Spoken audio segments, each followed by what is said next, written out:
Hello, everyone, and welcome to The Sinner's Pew. That's right, I found a name for this. Today, joining us, we have Godless Engineer and KC, who also appears on the Godless Engineer channel. If you haven't heard of them, somehow, links to them in the description below. So, how you guys doing? We're doing all right. I'm good. How you doing? I'm doing pretty well. And I forgot what else I was going to say. I'm terrible at this. I'm new to this. I do that all the time. Yeah. But I mean, you two guys have your own podcast, right? The Daily Bible Podcast, which is not daily, so I think you're doing it wrong. Well, the book is called The Daily Bible, the book that we're using. Yeah. Yeah, and I mean, we're just going day by day. So yeah, we're only producing it once a week. But I mean, that, you know, if we did it day by day, I mean, that would be our full-time job, and it doesn't really it doesn't really pay that well at all. The Daily Bible, it's one of those where it's broken up the Bible into readings for 365 days a year, so it makes it easier to read. Yeah, supposedly. Yeah, and they have some parts in it where it's just like, here's the Bible verse, you need to read about it. Like the one that we just recorded today, it was talking about how like soldiers can marry people that they've conquered or women that they've taken as slaves. Captured. Yeah, as prisoners of war. And like in the Daily Bible, it just says, this is the verse, and like they don't offer any explanation for it. They're just like, it's there. Yeah, it gives you the verse and it says marrying captives, like not taking them and raping them, marrying them. Yeah. Right. Well, are you guys ready for some Sunday, well, I guess it's afternoon now, but some Sunday church? Oh, definitely. I always, to be honest, I always fell asleep in church. So this is actually vastly different from me actually being a believer. I mean, you went to Catholic Mass. How did you fall asleep? You're always standing up, sitting down, kneeling, and doing all kinds of crazy shit. I mean, you have to do calisthenics at church. How did you go to sleep? Well, I mean, at some point, it just becomes automatic, you know. That's true. And then it like, I don't start paying attention until it's like, I think it's like the last time you got to get on your knees and suck Jesus' dick. And then after that point, you're like, oh, good, we're almost done. Oh, I forgot to ask on this channel, do we have, like, cussing? Do we have, oh, yeah, should I not? Oh, no, it's fine. It's fine for the live streams. I don't care. Okay. Yeah. But, it's usually something I ask beforehand because I may or may not have a potty mouth. Oh, yeah. Don't worry. I knew that coming into this. You're fine. You're all right. Good deal. But, I always thought that if you want something out of church, you can choose, what church you want to go to for that. Like, if you want to listen to some good music, go to some newer, hip churches. If you want to just sit in quiet, you go to, like, a Baptist church or something. And if you really want some exercise, go to a Catholic church. With all the standing up, sitting down, it's a workout.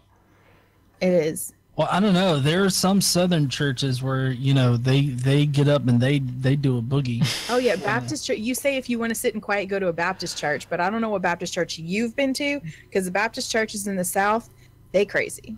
Well, I don't know about that. I've been to Baptist churches where they're very serene and serious and whatnot. Yeah, those are the only Baptist churches I've been to.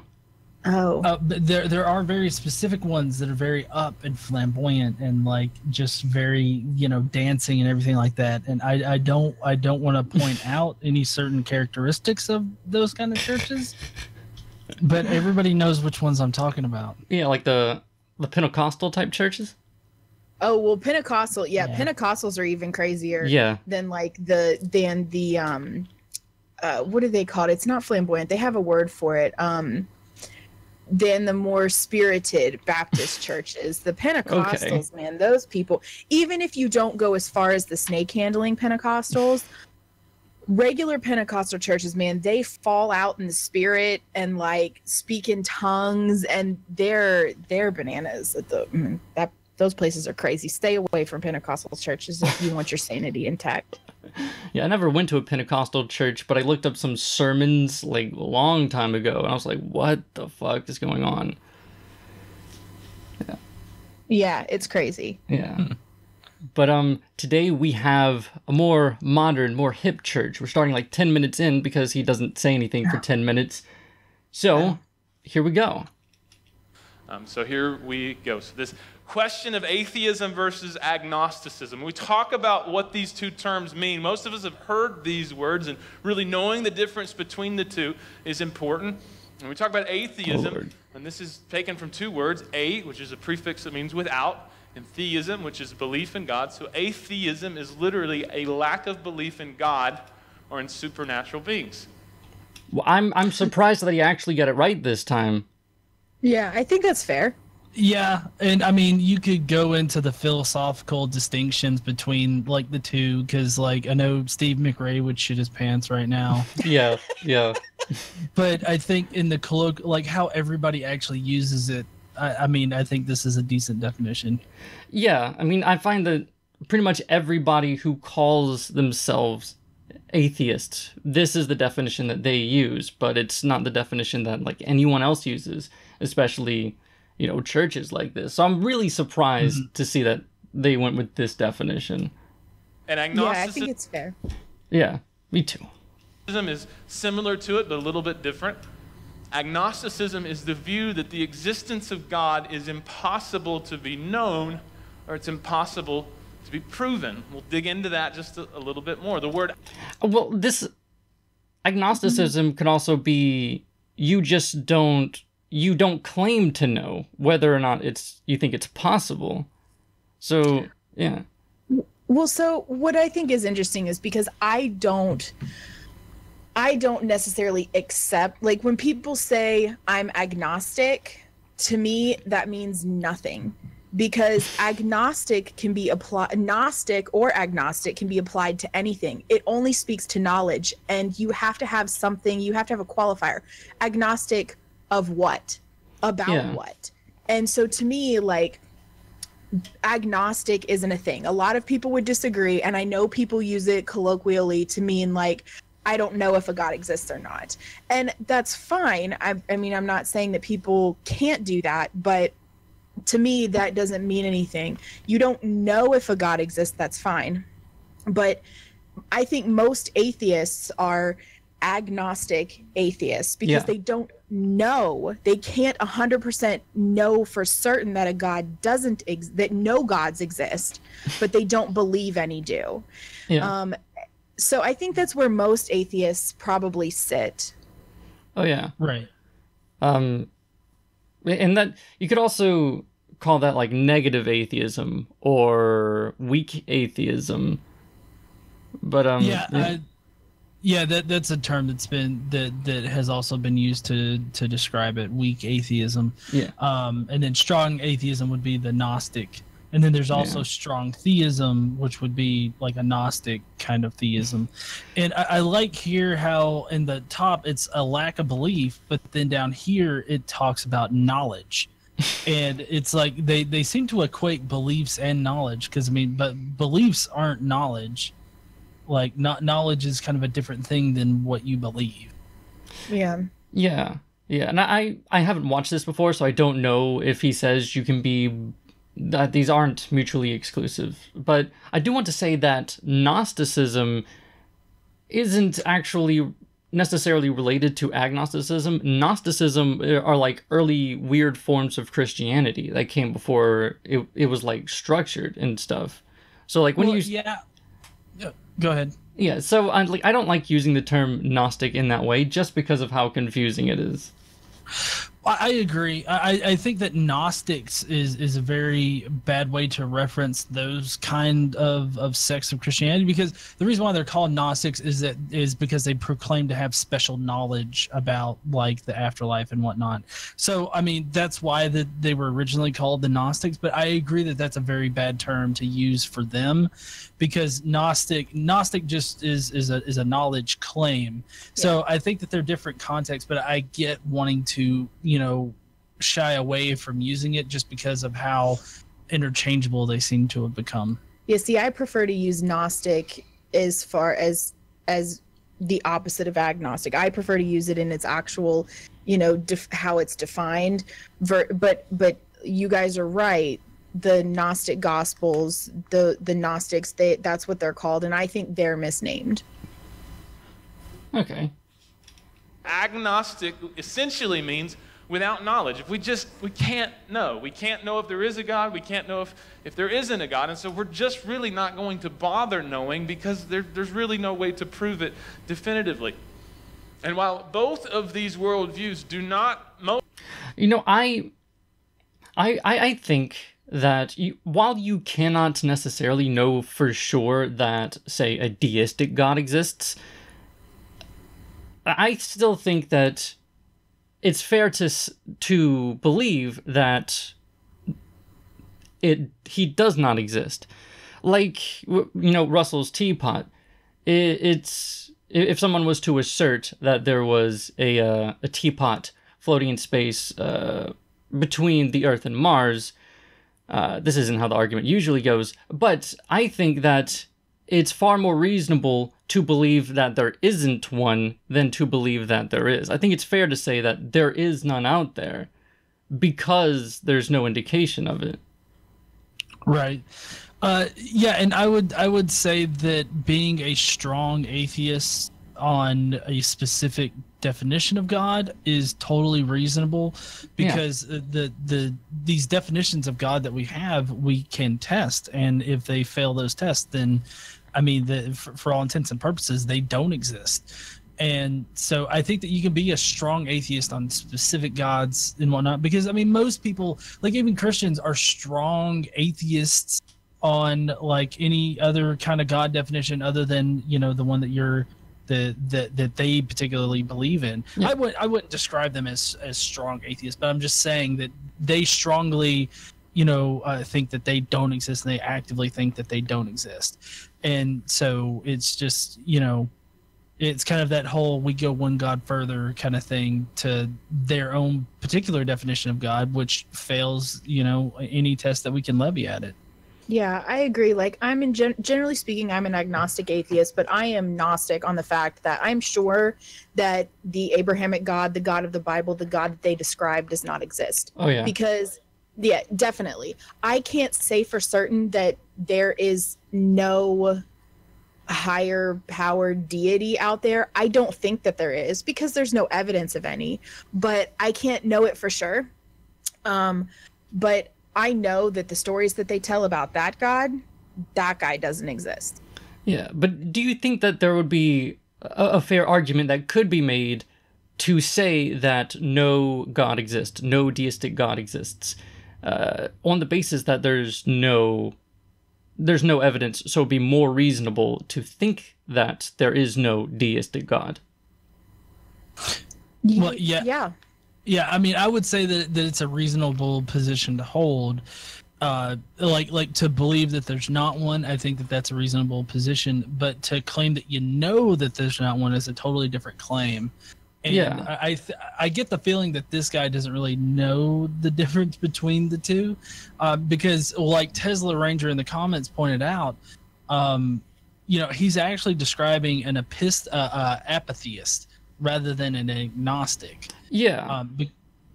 I thought that was an important distinction to make. Yeah, well, I think what he's saying is that he gave a decent definition of agnostic, but then said that, that leads to apatheism.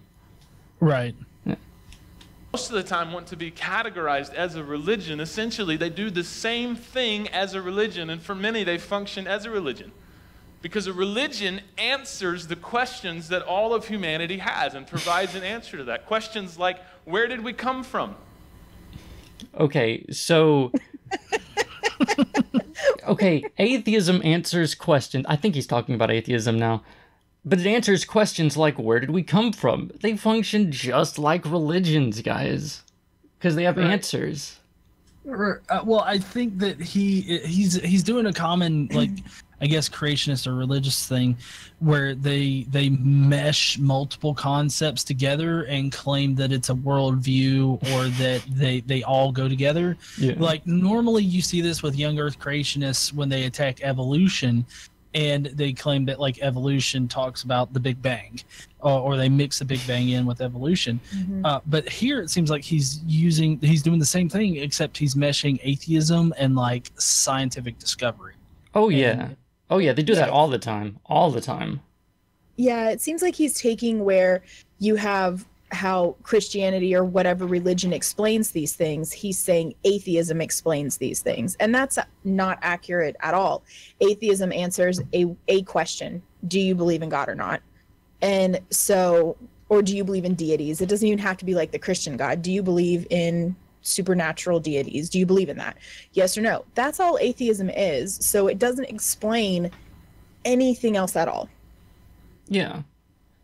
I think the trouble is that people who are like advocating for atheism, they tend to be, you know, the skeptically minded, the scientifically minded. So I can sort of understand that that's pretty much all you hear of atheists, because like if you're not like skeptically or like scientifically minded, then you probably don't really want to argue about your lack of religion, right? Well, maybe, but there are plenty of atheists that like believe in woo stuff. Like, I mean, atheists are not, just because we don't believe in gods doesn't mean that we are immune from having bad ideas. Mm-hmm. So, monotheistic religions say that we were created by God. Christianity says we were created by God in his image. And so all religions have some sort of an answer to this question of origin. Where did we come from? And atheism and agnosticism attempt to answer that question as well. But that doesn't make them equal to religions. The key is if you have a reason to believe that explanation. In religions, you are taught that that's where the world's come from just because, and you don't necessarily have indication of that. With, you know, science, not atheism, but science, there's a reason why we think this. There's a way we came to that conclusion, and it's reasonable, it's verifiable. This doesn't make it equivalent to religion. Well, yeah, and I think a religion, there are specific criteria of what makes a religion. Right. And I mean, you can say legally speaking or just generally speaking, but usually religions have a recognized creed. They have a doctrine, they have dogma, they have formal worship types of services and traditions and things that they do. You know, they have disciplines, they have rules, they usually have a religious history if they're not new. And atheism doesn't scratch any of those things. Right. Well, true. I feel like he's confusing atheism, like the idea or just the bare essentials of what atheism is, and that's just the answer to one question: do you believe a God exists? And I feel like he's confusing that with the actual people, because the people can have explanations as to where we came from and whatnot, but that doesn't make atheism a religion. That's just people have, you know, what they believe as far as where we came from and whatnot. And for the most part, atheists do side with scientific reasoning. Yeah. And that's where he's kind of confusing the two, is that he's taking atheism, the principle, versus the people that hold the atheist position.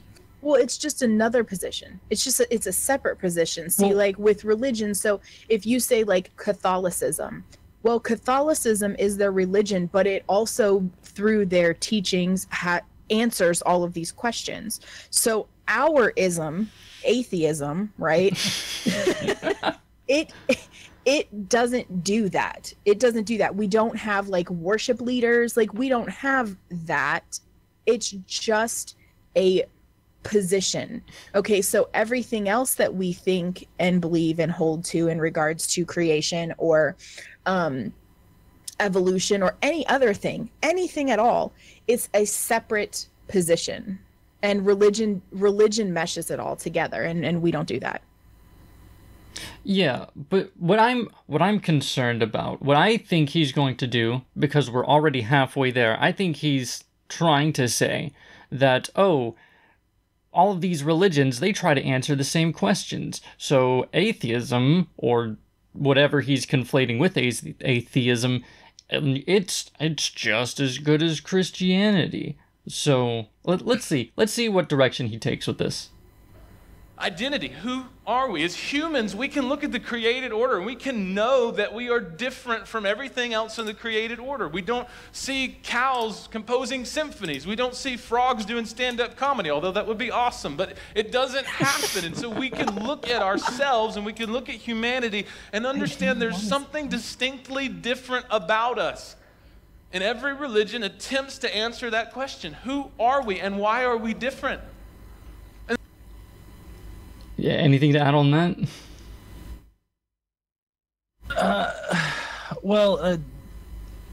Yeah, I don't know what to say about that. I mean, other than I would love to see, what was it, dancing frogs singing? Stand up. Frogs doing stand-up comedy. Frogs doing stand-up comedy. I mean, I'd love to see that. Like, but one day I was eating at these flies, I couldn't get them. Turns out human had a phone in front of me. Fuck that guy. Yeah, I mean, it's true that other animals don't exhibit the exact same things that we do, but like there are similarities in us and some other animals that have higher brain functions than other animals. I mean, some animals are purely instinct and don't have, and I mean insects too, but there are some that display empathy, that show problem solving abilities and things like that. So yeah, we are different, but we're not that different. Yeah. I apologize for everyone watching. It looks like my internet is not doing so well. I apologize, but there's not much I can do about that. But we'll keep continuing. And the big question of why are we here? That poets and philosophers and songwriters have been asking this question of how do we create meaning in this existence that you and I live in? And so all of these worldviews ask that. Is he just going to list all of these, just a ton of questions? Want to know, or all of us kind of have an answer to already by default. Yeah, I guess so. How should we live? How should we live? Yeah, because... Okay. Go ahead. Oh, there's no way that atheism tells us how we should live. There's no way. Atheists themselves totally disagree on this matter. Yeah. Well, I would like to point out how he's like elements of a worldview, and it's like all of these points are not covered by atheism in general. So I mean, he's proving right now that atheism isn't for us. So I mean, I have to say I commend him for doing that. Yeah, he's doing a real good job. He's obviously not painting it as he's proving that, but I mean, he is doing a fabulous job of showing how atheism is not a worldview. Yeah. Yeah, I do think that he's much more fair than other preachers that I've seen. What's right? What's wrong? What should I do or what shouldn't I do? Or the person that wronged me, is there any sort of standard for conduct for how we conduct ourselves here on this earth? I think we know where he's going to go with that, but I guess we'll get to that. We'll see. And then a big question that all of us ask is, where are we going? Is this it? Like the only thing that everyone 200 destiny. Yeah. Like when we die, there's nothing after that, and I guess they just can't handle that. We'll see. We'll see what he says. We're all going to hell. I can tell you that right now. All right. 1 second. Okay, my internet's messing up really badly. It's better. You guys probably don't see much, or whatever you see probably doesn't look very good, but this is what we have to work with. Eventually, this will actually be in audio podcast form, so you'll be able to at least enjoy the audio as it was meant to be in the future. Years ago has in common is they're all dead. And we will all die. That is inevitable. All of us can see that. That is an observable truth of the universe, that every living thing will someday die. And the question is, when we die, what happens? Why would we shit your pants? Literally, that is what happens. but like I don't Yeah. think that's what he means. But I mean, why? I don't really get why you would think that there has to be something else out there. I don't. It's not reasonable for me to think that there's anything after that. I mean, I get if you're raised in a religion, that's what you're taught. That's what makes sense to you. But this doesn't. Without a God, this isn't that big of a deal, I don't think. Well, I think it is for some people, just because even non-religious people, because like when you die, your life is over. And it's not even just about you and what happens to you when you die, because to think of just not existing anymore is kind of scary, I think, for a lot of people. And when you have family members who die, especially when you're talking to children, it's more comforting to say, you know, hey, they're in a better place, or, you know, they're not suffering anymore, which they're not suffering anymore is actually the true statement, right? But, you know, for somebody who's sick or whatever, or, you know, they're no longer in pain. But so that's accurate. But, you know, I think for comfort, they use it for comfort. Like they're in a better place and they're happy now. And the whole idea of seeing people when you die, like seeing your family members again when you die, is kind of a way to lessen the pain of them being gone. Because the reality that we know is that when people die, they're gone and we're never going to see them again. And that's hard. That's hard to deal with when somebody that you love dies. Yeah. And so it's a comfort. It's something to appease them, to make to be able to process everything, I think. Yeah, I think that it has to do with just basic instincts too. You know, like just the want to try to survive, like just our baser instincts of survival, I think is another factor in it, because you know, everything in our brain as far as instinct goes is geared towards surviving. Like that's the point of it all. So I think that, you know, developing this concept of, oh, well, we just go to someplace else after we die or something like that is a way for the brain to like rationalize death in a way that it doesn't seem so scary. And so I think it's just sort of like a survival thing. Okay. Yeah, I can see that. Polytheistic religions say that maybe we're reincarnated and we come back as something else. Monotheistic religions talk about maybe we go on to paradise, or we go into eternal punishment, depending on what we did with this life. But the question is, where are we going? Is every worldview and religion has some sort of an answer to it. Every worldview necessarily has to have an answer to that? I don't think so. I think just from his limited perspective, you know, I think he's just thinking about, you know, his worldview and the other Christian denominations' worldviews. Yeah.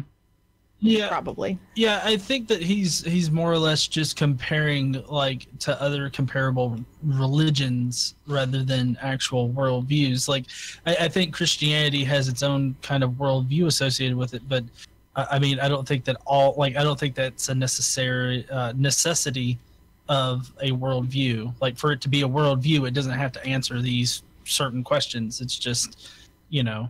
Yeah. I think that he's confusing worldview with like religion. Or maybe he was just trying to say religion, but then realized atheism isn't a religion, so we'll just add worldview in there. Okay, never mind. Yeah. Well, let's hope that maybe that.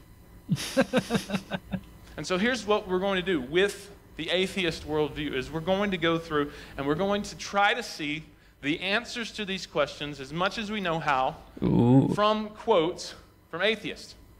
Now, I'm just going to give a warning from the get-go. There are many diverse opinions. There are many diverse types of thinking when it comes to atheism. So it's not one size fits all.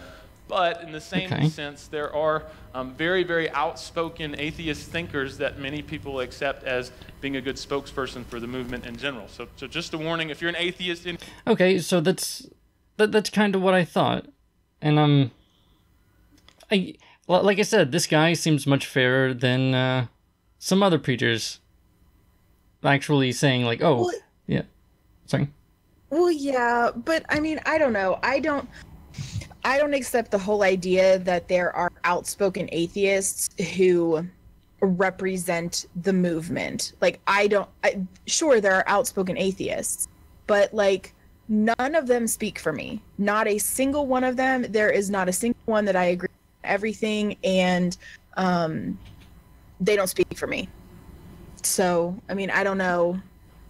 I don't agree with that necessarily. Like, I don't think we have leaders. You know what I'm saying? Yeah.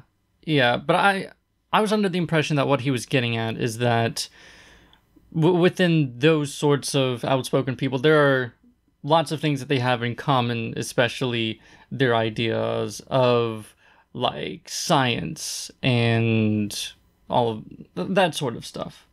Like, the stuff that they agree on. That's probably true. Yeah. I think that's probably true, yeah. Here, I'm not saying that every atheist thinks like this. What I am saying, though, are these are popular atheist writers and thinkers, and so I would say they give a fair representation. So if you don't think so, we can talk about it afterwards. So anyway, so this big question of origin. Where did we come from? Right? And essentially, when we ask this question, where did we come from, this is what we're asking. How did life begin? Well, you see, when a mommy and a daddy, they love each other very much, and they are married, it's important that they're married. You know what? Just ask your parents. Ask your parents. I mean, we see everything around us, and we have to understand that, like, it came from something. If you go look at a tree, you understand that came from a seedling, and if that seedling came from a seed, and that seed came from another tree. And so when we look at everything in the created order, we know that life had to begin somewhere. And the big question is, how did it begin? Okay, so abiogenesis, that's what he's getting at. Abiogenesis. Right. I don't know, I feel like he's about to say that no bacteria ever turned into a human. Yeah, that's kind of because when he goes through, that came from a seed, and this one came, and the one before it came from a seed, and the one before that came from a seed. So where did the first seed come from? Kind of deal. Yeah, I don't know. I don't take him as the crazy, over-the-top creationist. So let's see where he goes. And when we dig into this worldview, if there is no God, it is just science and the natural order. We ask this question long enough, the answer we get is, it's unknown. See, science and Darwinistic evolution can only explain transitions from one life form to another, and evolution itself has no explanation for how life got started in the first place. That's accurate, and it doesn't have to. Yeah. Because that's not what evolution is. Exactly. They always love to confuse evolution with abiogenesis and all of it with the Big Bang and everything. Yeah. He could either go back to, like, abiogenesis, that's one particular route he could take, or he could go all the way back to the Big Bang, in which he describes as also evolution. So I don't know. Well, yeah, but the Big Bang really doesn't necessarily have anything to do with how life began. Well, no. I'm not saying that it does. I know. I'm saying that those are the two routes that people that talk like him generally take. It's either abiogenesis, or they go all the way back to the Big Bang. It's like you guys think that a fucking rock exploded one day, and then out of nowhere humans started erupting out of bacteria, and it's like no. Well, you see, I think I sort of get why they do this, because in their mind, the world and, like, the entirety of the universe was created just days before all of the humans and animals were. So to them, it's all kind of like the same. They have this neat packaged explanation, so it's kind of hard for them to think that, oh, it's actually, really spread out. So when they ask where did everything come from, they sort of expect everything at one time, and I suspect that's where they get this confusion between Big Bang, evolution, abiogenesis, and whatnot. That's possible, and I think it's also important to note that it's okay not to know shit. Like, religious people, when they're talking about this, always act like, well, they don't know what happened. No, like, we don't know what happened before the Big Bang. We don't know now. We may never, or we might, but it's fine to not know and keep seeking an answer. And I feel like because they think that because they've made up all of these answers, that makes them more legitimate. And I just completely disagree with that. Like, I'm okay with not knowing, but I mean, neurologically speaking, humans, our brains work to figure out an explanation for things.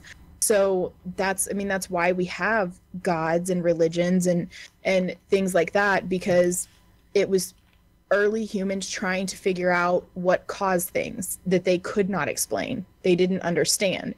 And so they came up with an explanation for it. Yeah. But also, one thing I'd like to note, that we do have explanations for abiogenesis. Obviously, the origin of life would be abiogenesis, not the same as evolution.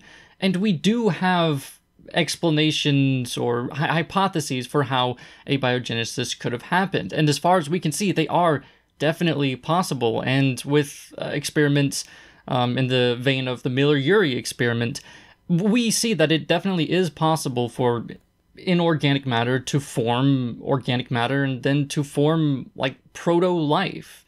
We see that it is possible. We don't know exactly how it happened, but we can see how it happened, and there's signs too that this is how it happened. Yeah, I agree with that. Yeah. Now, it's unknown, but it's heavily theorized, and some of these theories can get a little complicated, but one of the most widely accepted theory for how life got started on Earth is that on the surface of the Earth there were different gases in the atmosphere, and these different gases in the atmosphere came together and souped together. Some people call it a primordial soup. Nod your head if you've heard that before. In little basins, shorelines, and so all these chemicals came together in a liquid form, and then all of those chemicals somehow came together to form protein molecules, and those protein molecules came together to form a single-cell organism, and that single-cell organism started self-replicating and somehow got from the primordial soup onto the surface of the Earth, and that is how life began. I feel like, I mean, okay, so let's go back. Let's rewind a little bit and let's go back. So basically, he thinks that the atmosphere coalesced into a single thing and then pooped onto the Earth into a primordial ooze, in which then proteins started to form and self-replicate into single-celled organisms, which then grew legs and walked on land, which he incorrectly stated as coming onto the Earth, the face of the Earth, which they were already on the face of the Earth to begin with. But I digress. I mean, I don't know. This seems like one of the worst explanations of the entire hypothesis in general. Well, when the whole RNA stuff was discovered, the whole idea of the primordial soup thing kind of no, honey, away. He did not say RNA. We got to be specific. He said protein. Right, I get it. Protein, like RNA. That's not like RNA has the biological capacity to like create proteins, right? And then it like there's the whole RNA world hypothesis, which then the RNA, transformed into single-celled organisms and DNA and everything like that. It's evident that his knowledge is very rudimentary. Well, I'm just trying to go off of what he says. He says proteins started replicating, and it's like proteins don't replicate. Well, and he also says primordial soup, but that has kind of been dismissed as just like the whole idea of just a primordial soup thing has been dismissed pretty much for the most part. What do you think, Diaz? We're taking over your show, by the way. Sorry. Hey, no problem. There's like 2 out of 3 people here are guests, so it's okay if I'm not the one talking most of the time. It's like there's a reason, like I don't. If there's more people here, I don't have to be like on top of everything. It's fine. But I think the key word here is somehow. He said somehow this formed into, whatever he said. I forgot exactly how he worded it. But that's the key. Somehow. He doesn't really know exactly how this was supposed to have happened. And I don't blame him. Not everybody sits down reading the Wikipedia article for chemical abiogenesis, but luckily I have. It's with the Miller-Urey experiments. First of all, it wasn't gases. It was probably all liquid. We don't. And you know what? I don't actually know. I don't know exactly what it was. Fuck, whatever. Anyway, with experiments, sort of replicating the Miller-Urey experiment. My favorite is Sidney W. Fox. His work.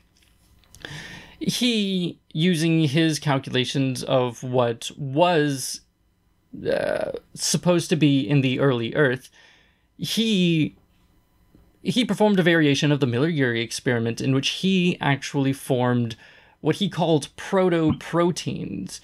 And now it's not entirely clear if this is what would have been made in the early Earth, if this is how life would have formed with these proto-proteins then forming into whatever. But it's important that these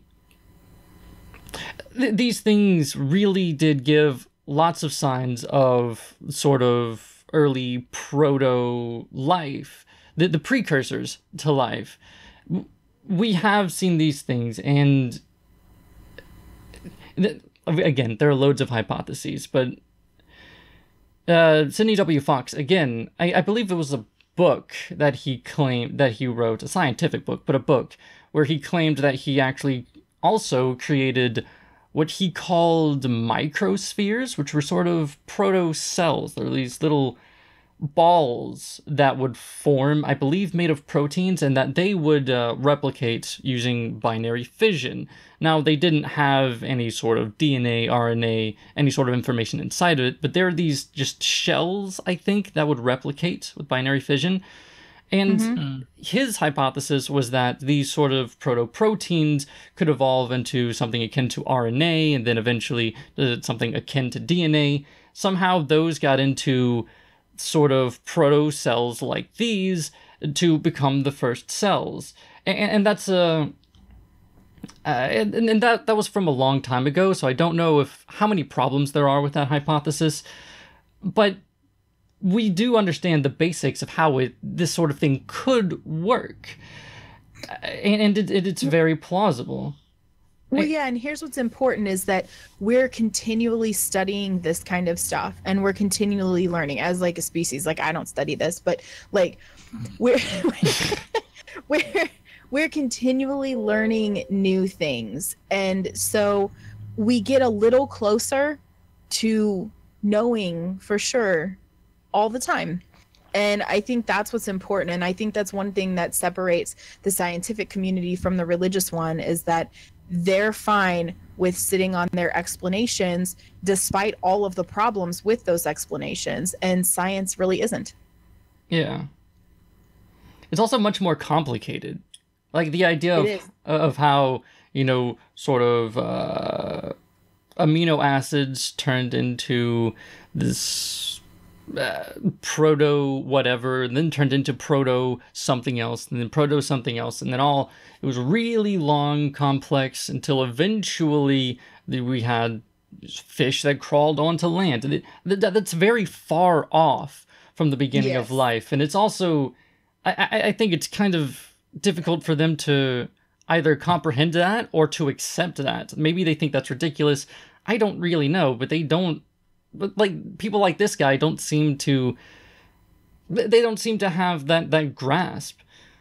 Well, right. That's what I meant when I say it's his knowledge base on this is so rudimentary that of course it doesn't make sense. Of course it doesn't make sense because you clearly don't understand it. And so he's missing so much that it wouldn't make sense. Yeah. But let's see how he answers the rest of these questions. I'm sure they'll be just as good. Of course. Now, we'll look here in a little bit about some problems with that theory, not only statistically, but practically speaking. But it is a bit troublesome and a bit far-fetched. And so this question is kind of open. How did life begin? No one really knows. Some atheists have gone so far as to say, well, maybe more highly evolved life forms came to the surface of the earth and seeded the surface of the earth with single-cell, self-replicating organisms. Aliens. Oh my, pause. Yeah. Okay, so obviously he's talking about the Ben Stein documentary type thing called Expelled, where he cut up like talking to Dawkins about possible ways that life could have formed on the earth. What he's talking about is panspermia. Yeah. And it's not that like we think that aliens like got here. Like in the interview, I do believe that Dawkins mentions like aliens, but I think it was in a more of a like, well, we wouldn't be able to distinguish like highly advanced aliens from God or something like that. But I feel like he's meshing it into the whole idea of what panspermia is, and that's just like life, or the building blocks of life being deposited here on Earth via like meteorites or something like that. I don't know of a scientist now, at least one that's not like a crank or something, that says that aliens seeded the Earth with like, sure, is that a possibility? Maybe. I mean, there's nothing to say that that's not what happened, you know, but at the same time, it's like that is like on the like it's far more reasonable to think that like a meteorite had some kind of like RNA structures or whatnot like living on it, because we've proven that kind of material can exist on meteorites, but like what panspermia says is that they could have been deposited here via meteorites or whatnot striking the Earth, because in the early Earth you had like meteorites that were striking the surface all the like a lot more than they are now, and so it's totally I think it's more possible that is how life got here if it didn't originate here. I think it's way more possible that is it than like a fucking alien with a petri dish.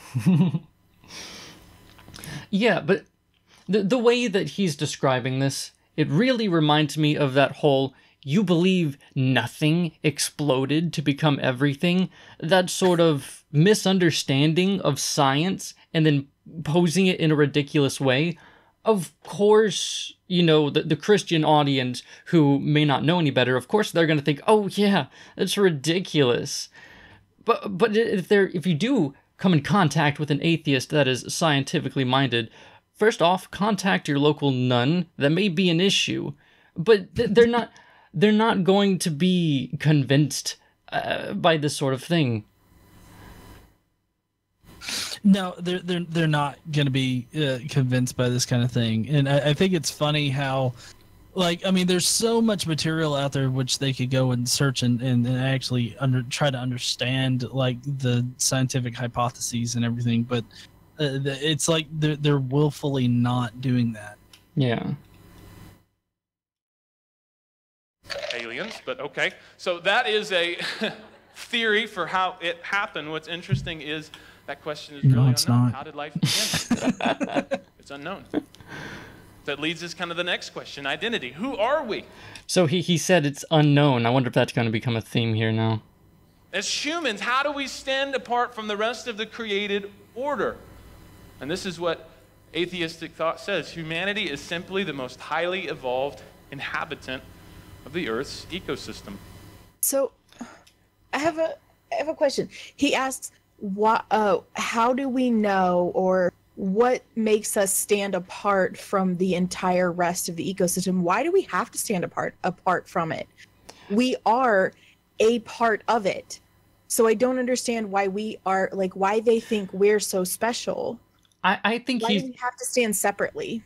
I think he's sort of starting with the assumption that it does, because we always think that, you know, we're different from animals. We're better than other animals, and that I don't know. We don't usually think in the terms that we are animals just as these are, you know. And he's I think maybe it's just kind of upsetting that atheism doesn't necessarily give us that distinction between human beings and other animals. I mean, I guess he's saying that you could say we're highly evolved, but I think that's debatable. I mean, we definitely have really developed intelligence. We seem to be, we're at least up there on the intelligence scales. I forget if there's like other animals that might be more intelligent than us, like dolphins or something.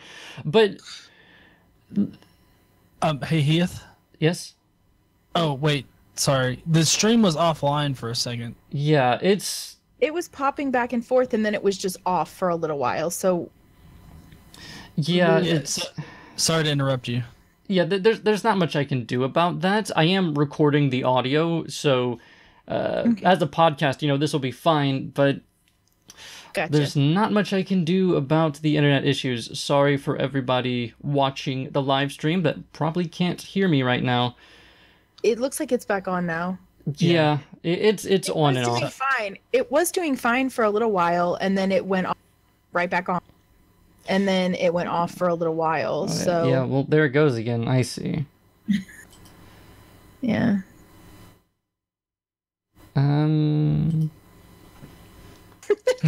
people in the chat are commenting on how God shut us down. God put in a copyright claim. Okay, well, yeah. My internet, man. That's okay. We can keep going if you want. Yeah, I will. Yeah. Anyway, let's continue. Very happy fellow by the name of Richard Dawkins says, "We are survival machines, robot vehicles blindly programmed to preserve the selfish molecules known as genes." Well, I think what he's trying to do here is to paint a very nihilistic view of atheism, which nihilism is totally different than atheism. But I mean, he's trying to put forth that atheism has no value in life, and he's really trying to paint it as just a belief system, I guess, that just doesn't believe in life or believe that we're special or something. I don't know. It seems like he's just trying to demean it at this point. Yeah. Yeah, I think so too. The thing is, like, Christianity as well as other religions, they say that, we were made special, in the image of God. We were given dominion over other animals. So it's a definitely very religious, to think that you could definitely think that we are above other animals and separate from them and totally separate from the rest of the ecosystem because we are given favor with a god or whatnot. So I think it could definitely be sort of uncomfortable or maybe not very understandable to think that, oh, we're just part of this like any other animal. Yeah, I'd like to see someone claim dominion over the other animal. They go out and get fucking bit by a shark. I'm just saying. Yeah.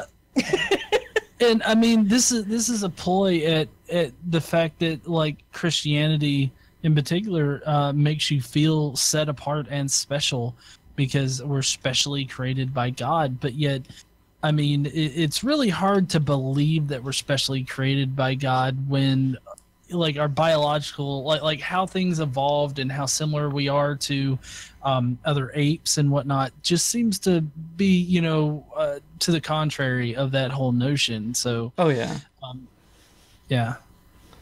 I always find it interesting. Like, if you question one of these guys, like, if we are made in the image of God, why do we look a lot like apes, and why are our anatomy similar to like every other mammal?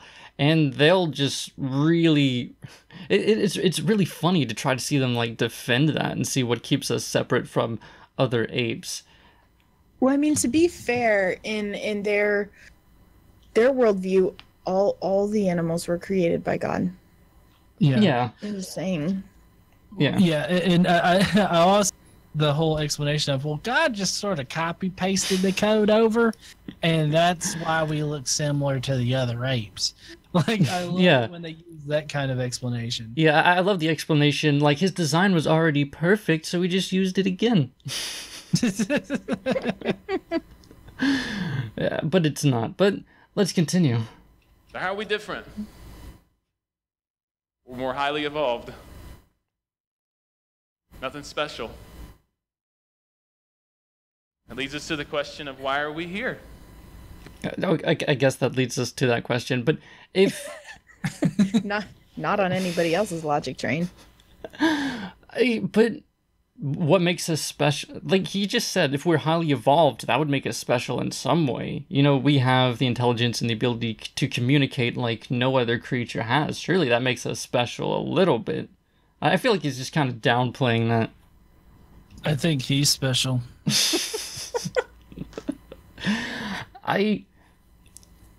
His beard is bothering me. I feel like it's too low, and it's showing.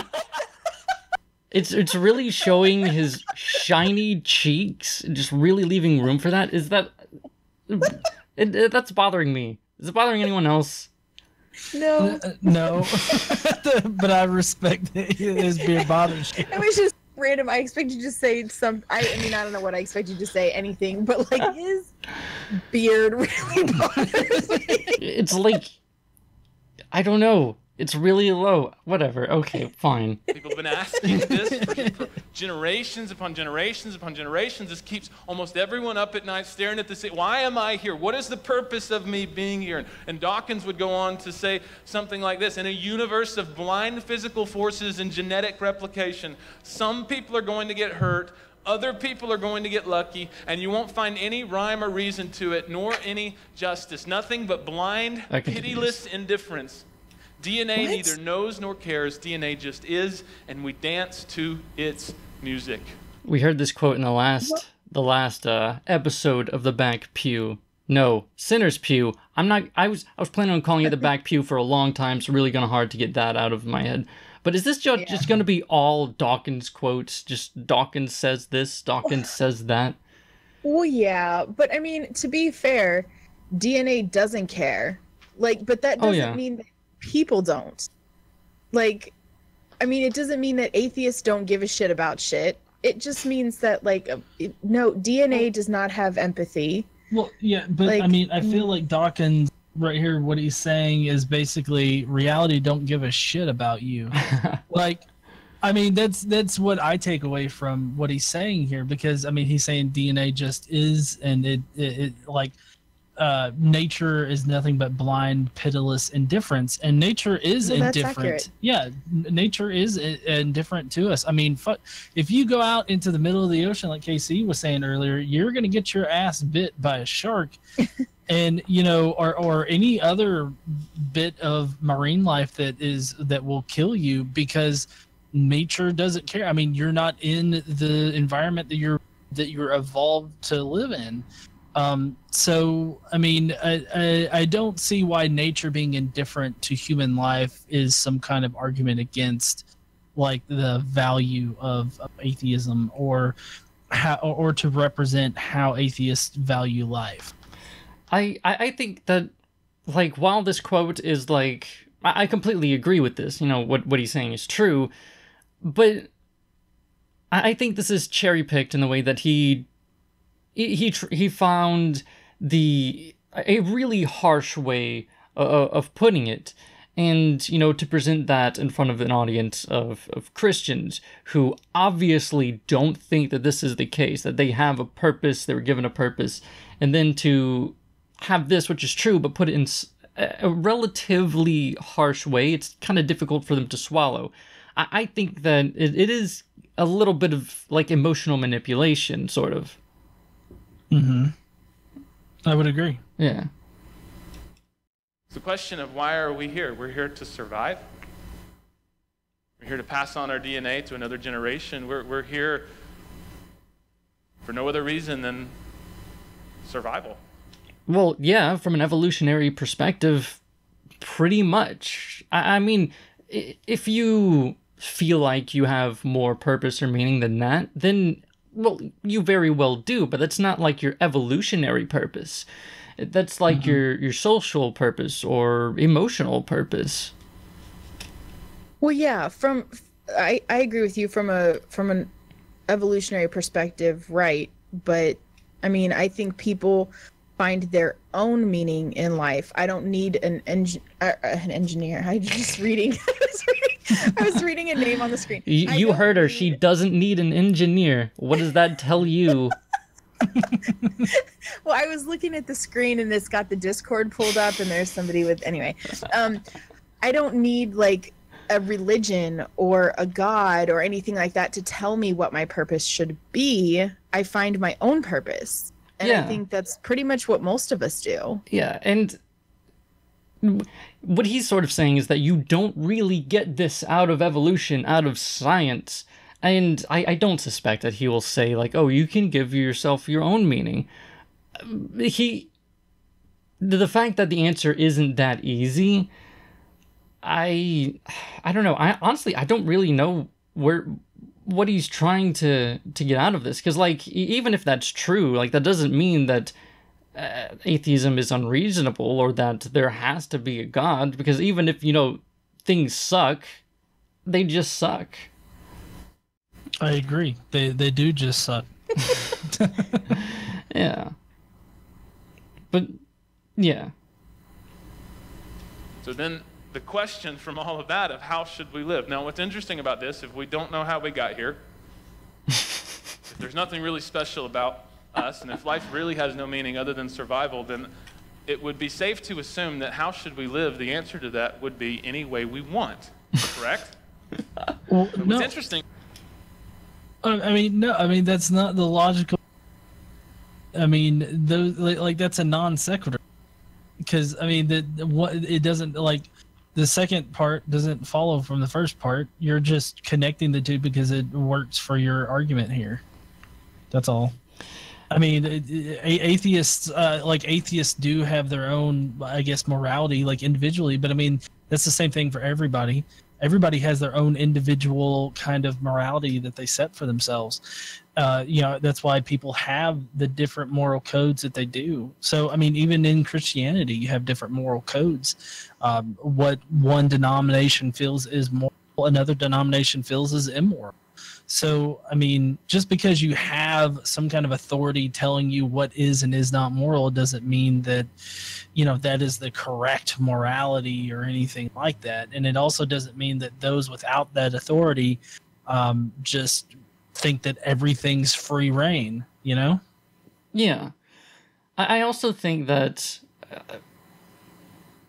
for the question of how we should live our lives, atheism nor science, they don't give us that answer. So I guess in that way it's sort of easy for him to come to the conclusion that, oh, there's no direct straight answer, that there must be no answer, it must be whatever you want. And I guess it's sort of easy for him to say that, to make that jump, especially since that's like the Christian idea of like unbelievers anyway. They just want to do what they want. They hate God. They know God exists. They know in their heart, but they just don't want his authority. And this sort of there no being straight answer on morality or direction in life or whatever. It sort of makes it easy for him to make that jump. Yeah. Mm-hmm. Is the new atheist thinkers, guys like Sam Harris, who wrote a book called The Moral Landscape, seem to suggest that you can be good without God, and that goodness and morality are simply a product of evolution. That we've evolved to such a point where we've understood that certain behaviors contribute to human flourishing and certain behaviors don't. And some people that hold on to this line of thinking, like this atheist thinker, says we find moral value to be immanent in the natural world, arising from the vulnerabilities of sentient or feeling beings and from the capacities of rational beings to recognize and to respond to those vulnerabilities and capacities in others. So that sounds nice, that somehow we've figured out through evolution that somehow being nice to the people around us and being kind and caring is best for us and a species as a whole. Now, that sounds nice, but the problem is it doesn't really line up with the rest of atheist thinking. It's a non sequitur argument. Oh, yeah, now that's the non sequitur. Thank you very much there, Professor Fallacy. Yeah, like, how does the... Let's see. Well, does it really... Sorry? Well, okay, so he brings up Sam Harris. Sam Harris makes the argument that there are like you can have objective morality without a God or anything like that. But I mean, he still has the the foundation of human flourishing as like the foundation for judging whether or not something is moral or immoral. And I think that's a good foundation to start off on. I still think that it's a subjective foundation that he's starting off on, so it still makes his morality subjective, in my opinion. But I think that it's not Sam Harris's argument or anything like that that makes the case that people can be good without God. I think people can be good without God regardless of the moral stance that you take, because I mean I totally stand with is it Weinberg? Crap, I can't remember his name, but he basically said that for good people will do good things and bad people will do bad things, but for a good person to do bad things, that takes religion. And I'm heavily invested in that, because I think that people align themselves to a religion or an authority based on their own internal moral systems. So to say that, oh, well, you can be good without God, I think that you're good first and then God comes later, and you just use that to justify being good. But you were already good to begin with, if that makes any kind of sense. So, I feel like it's a post hoc assertion to say that you need God to be good. Yeah. But again, it's tough, because they think in a totally different way. Because, even if their religious beliefs are justifications for what they already think is moral, they still have this idea that was given by God, that was governed by God. So it's a real... It's totally different. It's a real sharp turn to take to say that, oh, it's all pretty subjective, kind of based off of survivability, but it's not solid, not concrete, not given.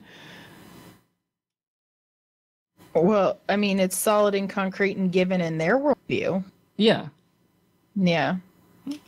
Really follow everything else. In fact, other classical atheist thinkers, a guy by the name of Friedrich Nietzsche, would say this about morality. He says, morality is neither rational, nor absolute, nor natural. This is not natural. If you go out in the created order and you see a lion killing a gazelle, it's not murder. It's called eating. Technically murder is just the illegal killing, so no, it would not be murder for an animal to kill another animal. But I mean, what else do you expect a lion to eat, first of all? Well, right. I mean, you could, if you want to be a real dick, you could be one of these fucking big game hunters that just go out and have trophy kills. I mean, that's a real dick thing to do. But if you're killing something to eat it, an animal or us, that's part of the food chain. That's how life cycle works. Well, and I mean, murder is a human construct. Well, yes, murder, because it's you don't murder a cow. I don't know. I have fucking murdered a burger before. No, but I mean, sure, you can disagree with the killing of animals on whatever level that you like, but I don't know. I feel like it's an entirely human construct of one human killing another human unlawfully. So I mean, it's not an illegal killing or whatever, but morality is neither rational nor absolute nor natural. I mean, morality is an abstract concept that really only humans have. Dogs and other animals in the world can exhibit different moral aspects, but they don't understand morality like we understand morality. Yeah. So I don't know. I mean, I still, the verse talking about isn't so much, I guess, natural as if to relate to the natural world, but it is natural in the way that humans ourselves like came up with it naturally. Kind of, I don't know. I feel like that's a bit of an equivocation type thing that he's kind of playing around with here. Yeah, like I don't agree that morality is completely unnatural, and I also do think that you could rationalize morality, or at least you sort of give your own self a rational basis. Not everyone does, but you could. But yeah, I would say morality is definitely, based on nature, especially within social animals like ourselves. Mm-hmm. You see a male mammal forcibly copulate with a female mammal. It's not called rape, it's called reproduction. It's not rational and it's not absolute. He said this: the world has known many moral systems, each of which advances claim universality. But all moral systems are therefore particular, serving a specific purpose for their propagators or creators, and enforcing a certain regime that disciplines human beings for social life by narrowing our perspectives and limiting our horizons. Really interested in what he says to this. Now, a man by the name of Adolf Hitler would take this line Oh, and say, what is of advantageous course. for my society, what is advantageous for my people group, what is advantageous for us is to exterminate other people groups and to exterminate weaker people in our species. And hence the Holocaust is created with some sort of a rational justification following this thought. That is not at all what atheism wants to do. Like, that's not a thing of atheism. That's so stupid. Yeah, well, and I mean to compare like all of this to like Hitler, like to derive Hitler from what Nietzsche stated. I mean, I don't. I feel like this is the general thing of, oh well, then that means Hitler didn't do anything. I mean, we can objectively. I think that as far as like how we understand societies now and how we understand everything, I think that we can objectively all agree that that was wrong. And objectively meaning that, like, I don't think that anybody would disagree with that was working off of the idea of like human flourishing or what's best for modern society. Like, I think that we can all agree that that was just bad in general. Yeah, but what he was talking about what Nietzsche, I don't know how to pronounce that, but what the quote was saying was that people have different sort of ideas of morality, and we sort of push that sort of onto other people, and we try to get people to like form to our idea of morality, sort of, kind of. And what preacher guy here is saying that, oh, that's kind of what the Nazis were doing.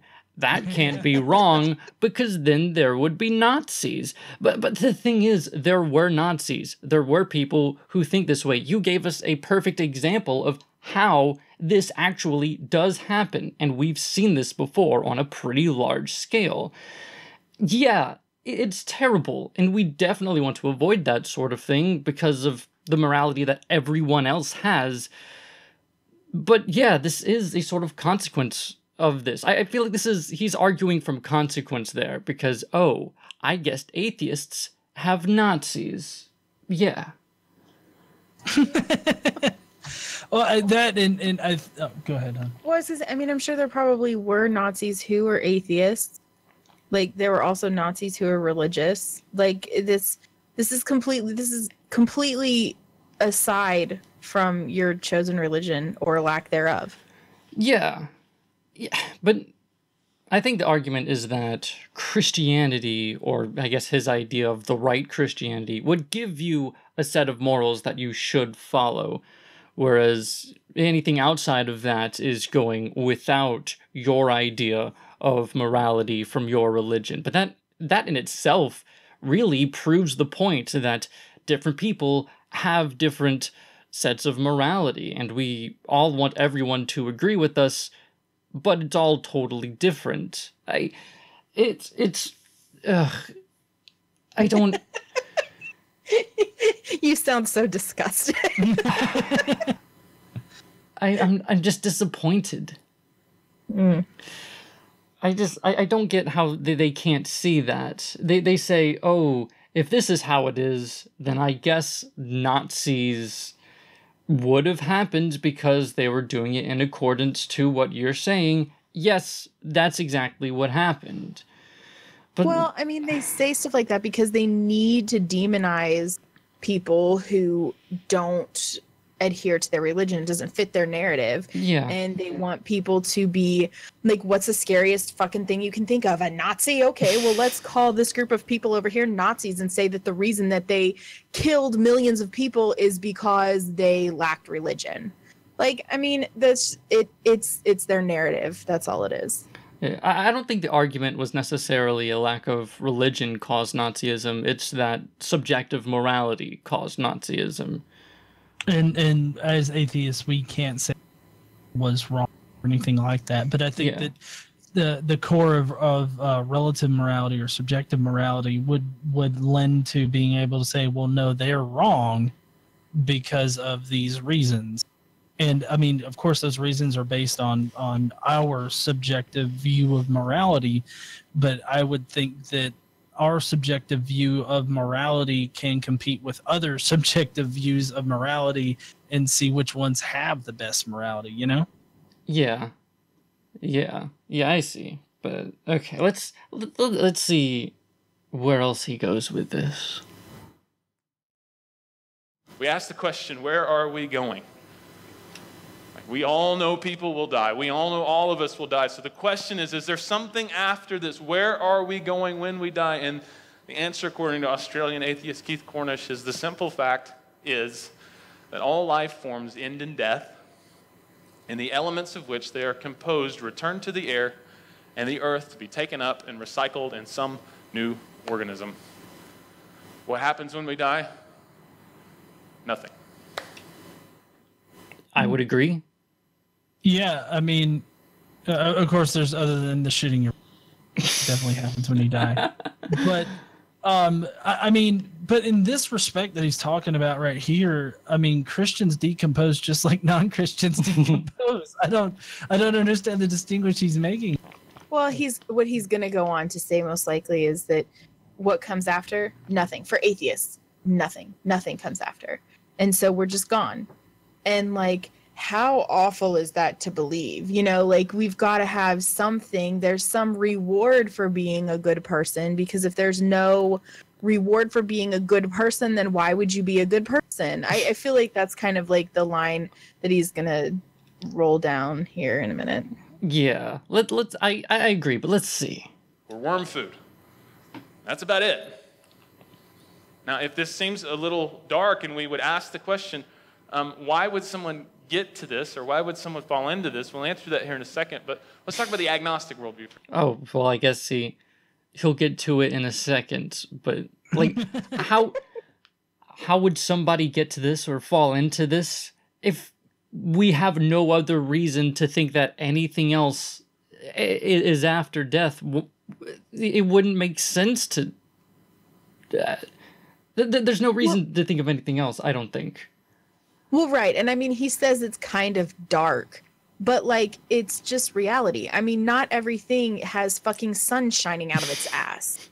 Like, you know, not everything is happy and cheery and fun. Like, that's reality. So it may seem dark, but I mean, I guess that's just because you can't really make it anything other than that. Yeah. Yeah, and this, I think this is a bit of an argument from consequences, but because of that. But I lost my train of thought again. I'm terrible at this. I'll get better in a few months. In a few months, this podcast is gonna. It's In really. a few months, it'll be perfect. Yes. Yeah, experience is the best way to learn how to keep things going. Yeah, I have found at least. Yeah, you wouldn't want to hear our daily podcast streamed live without any editing at all. I mean, we don't edit a lot, but there are some times when I'm like, wait, what did you say? Or he'll say, what you said makes no sense. And so, you know, we have to go back. But yeah, it happens. Yeah. for a second. We're not going to spend a ton of time on this because if we mention the agnostic view as not really being sure of anything, this is what it says. No one can know 100% if there is a God or if there isn't a God. And since there is somehow an ethical duty not to assert claims or ideas we can't emphatically prove or disprove, we shouldn't bother trying to answer what cannot be answered. So that's the agnostic worldview, right? I don't know any person that considers himself to actually hold to that kind of position. Yeah, that we shouldn't bother trying to answer what cannot be answered. I think if you're going to use the word agnostic, I think that they would not say it can't be answered. They would say they don't know if it can't be answered. Yeah. And to say that no one can know 100% if there is a God or if there isn't, I can agree with that, at least to a deistic God. But I feel like you can know like 99%. So I don't know. Like you said, I don't know anybody who holds to this particular philosophy. Essentially, the agnostic view says, hey, it takes a lot of faith to say there's a God since you can't really prove it 100%. It takes a lot of faith to say that there isn't a God since you can't really prove it to be 100%. So we're going to stay right in the middle. We're going to assume intellectual neutrality. And what's interesting is that I would argue that takes a lot of faith altogether in assuming that the question of God is not important. Please explain. And so kind of hanging out right on the middle, saying, I don't really want to make a decision. You already have made your decision, assuming that question isn't important. What if that question is the most important one you could possibly ever ask? If you can't answer it, then so what? I guess important question, yeah, unanswerable. What do you expect me to do?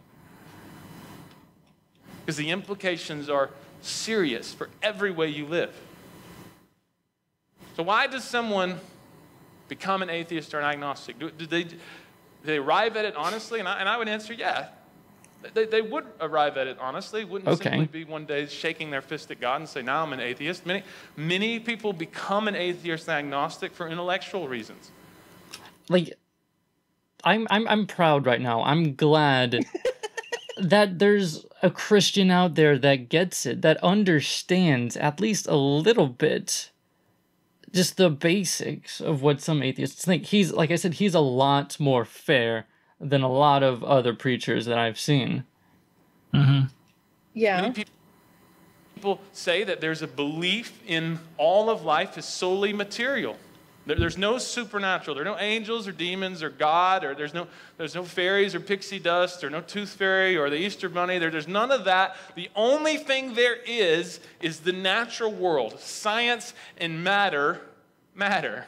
And that would lead somebody to be an atheist. I don't think somebody just out of the blue decides, oh yeah, there's no supernatural, now I'll be an atheist. Right. I don't know. I think being an atheist is a consequence of the fact that you don't believe. Like, for me, it wasn't it wasn't something that I was like, oh, okay, I'm going to be an atheist now. It was like, I was like, yeah, I don't really believe in God. And, oh, that makes me an atheist. Like, right. You know what I mean? Like, it wasn't like a decision that I was like, okay, I'm not going to believe in God anymore. Yeah, I feel like he's about to paint it as like atheists choose not to believe in God, but I mean, you don't really choose to not believe in God. I mean, it just like Casey was just saying. I mean, it just sort of happens, you know. I mean, you're not convinced by the argument, and you don't believe in God. It's not like a conscious choice that you have to make whether or not to believe in God. Yeah, and I'm not entirely sure exactly like what he's saying here, how one's supposed to jump from... You know what, never mind. That's the most important thing, and anything else doesn't exist. And there's another intellectual obstacle that many have to faith, and that is that religions and religious narratives altogether are contradictory, that they're inconsistent, and that they're far-fetched. Well, I mean, yeah, your book says Methuselah lived to be 900. I believe that's far-fetched. So, I mean, there's also a number of things in the Bible that are far. I mean, you could. I mean, I wouldn't be able to list them all off because it's riddled with far-fetched things. But also, he listed that under intellectual reason, but nothing so far has been like an quote-unquote intellectual reason in which not to believe in God. Yeah. Yeah. This Bible is far-fetched. That when we read in the book of Genesis about Noah bringing the animals on the ark, many atheists said that's very, very difficult for me to believe in that. That's a bit far-fetched. I'm not going to believe in that. What's interesting and ironic is some of the theories about how life began are a bit more far-fetched than that. But Oh my God. Okay. Well. Okay. Here's the key difference. Here's the key difference. You can believe in far-fetched things rationally if there's enough evidence, proof, and indication that that is the case. I don't see any evidence that the entire world flooded over, stayed flooded for, what was it, a month or so? I forget. And then somehow just subsided. There's not only is that far-fetched and ridiculous to think, but there's no proof of it. And there would be lots of proof of that. But the idea that we evolved from our ancestors, I guess it could be crazy if you never heard that idea, but we do have the proof of it. We do have explanations, and it's all there. There's a reason to believe in, say, evolution, abiogenesis, cosmology, and not so much with, Noah's Ark. Right. And I again, like he was saying that this is the intellectual reason behind it, it just because it's far-fetched. That's not an intellectual reason to like dismiss something. The intellectual reason is that we don't have evidence for it, and that like there's a lot of holes that need to be filled with explanations, like where did the water go? How did the water get here in the first place? Do you realize how many fuck tons of water you would need in order to cover the entire Earth? Oh, way more than. Yeah. But we'll talk about that here in a minute. But many people come to this line of thinking, honestly, for intellectual reasons, and they have intellectual obstacles for believing faith. Another reason that people would become an atheist or agnostic are emotional reasons. And one of the biggest is this problem of evil. If there is an all-powerful good God, why does he allow so much evil in the world? See, Christian faith says that he's all-powerful and he's all good. It makes sense if he's all-powerful, but he's not all good, because he can do something about the suffering in the world, but he won't because he's not good. Mm-hmm. Or he's all good, but he's not all-powerful, is that he wants to do something about the suffering in the world, but he can't because he's not all-powerful. But for him to be both, and there's still to be so much suffering, some people find that simply unbelievable, and they choose to check out altogether. And many report after. Well, I mean, see, the Christian solution to that is just to define everything God does as good. And you oftentimes have religious people that will definitely tell you that, like, child rape, when it's ordained by God, however you can rationalize that, is a good thing. Like I've heard Christians say, oh yes, it was a good thing that kid got raped, because now that kid is doing positive things with their life or something like that. It's like, no, you can God would know how to steer somebody in a way that doesn't include getting dicked at the age of 4. I mean, it just doesn't, they just redefine what it means good as to be anything that God does or says to do. And that's how they define good. There's also the argument that if God just made everybody do good, we wouldn't have free will. And we need that because... Yeah. I'm not sure if he's going into it right now, but I'm curious to see what he says. They're going through a tragedy or experiencing suffering and choosing not to believe in God. Others would say, and this is a heartbreaking reality that I think many of us need to contemplate and think about, that it's the observance of the hypocrisy and the destructive behaviors of religious people that causes them not to believe. I don't know if that would cause me not to believe. It would definitely make me averse to religions, but I could still believe. I can separate the idea from the actions of the people, unless, the religion teaches you to do the terrible things, Yeah, and I get it levied at me a bit that I'm confusing the actions of religious people with what the religion teaches in general. But the way that I see it is that, see, these actions, not just any action of a religious person. Like if someone is religious and they kill somebody, I don't just immediately blame the religion for doing it. But if somebody kills another person for religious reasons, then I do blame the religion, or at least their interpretation of it.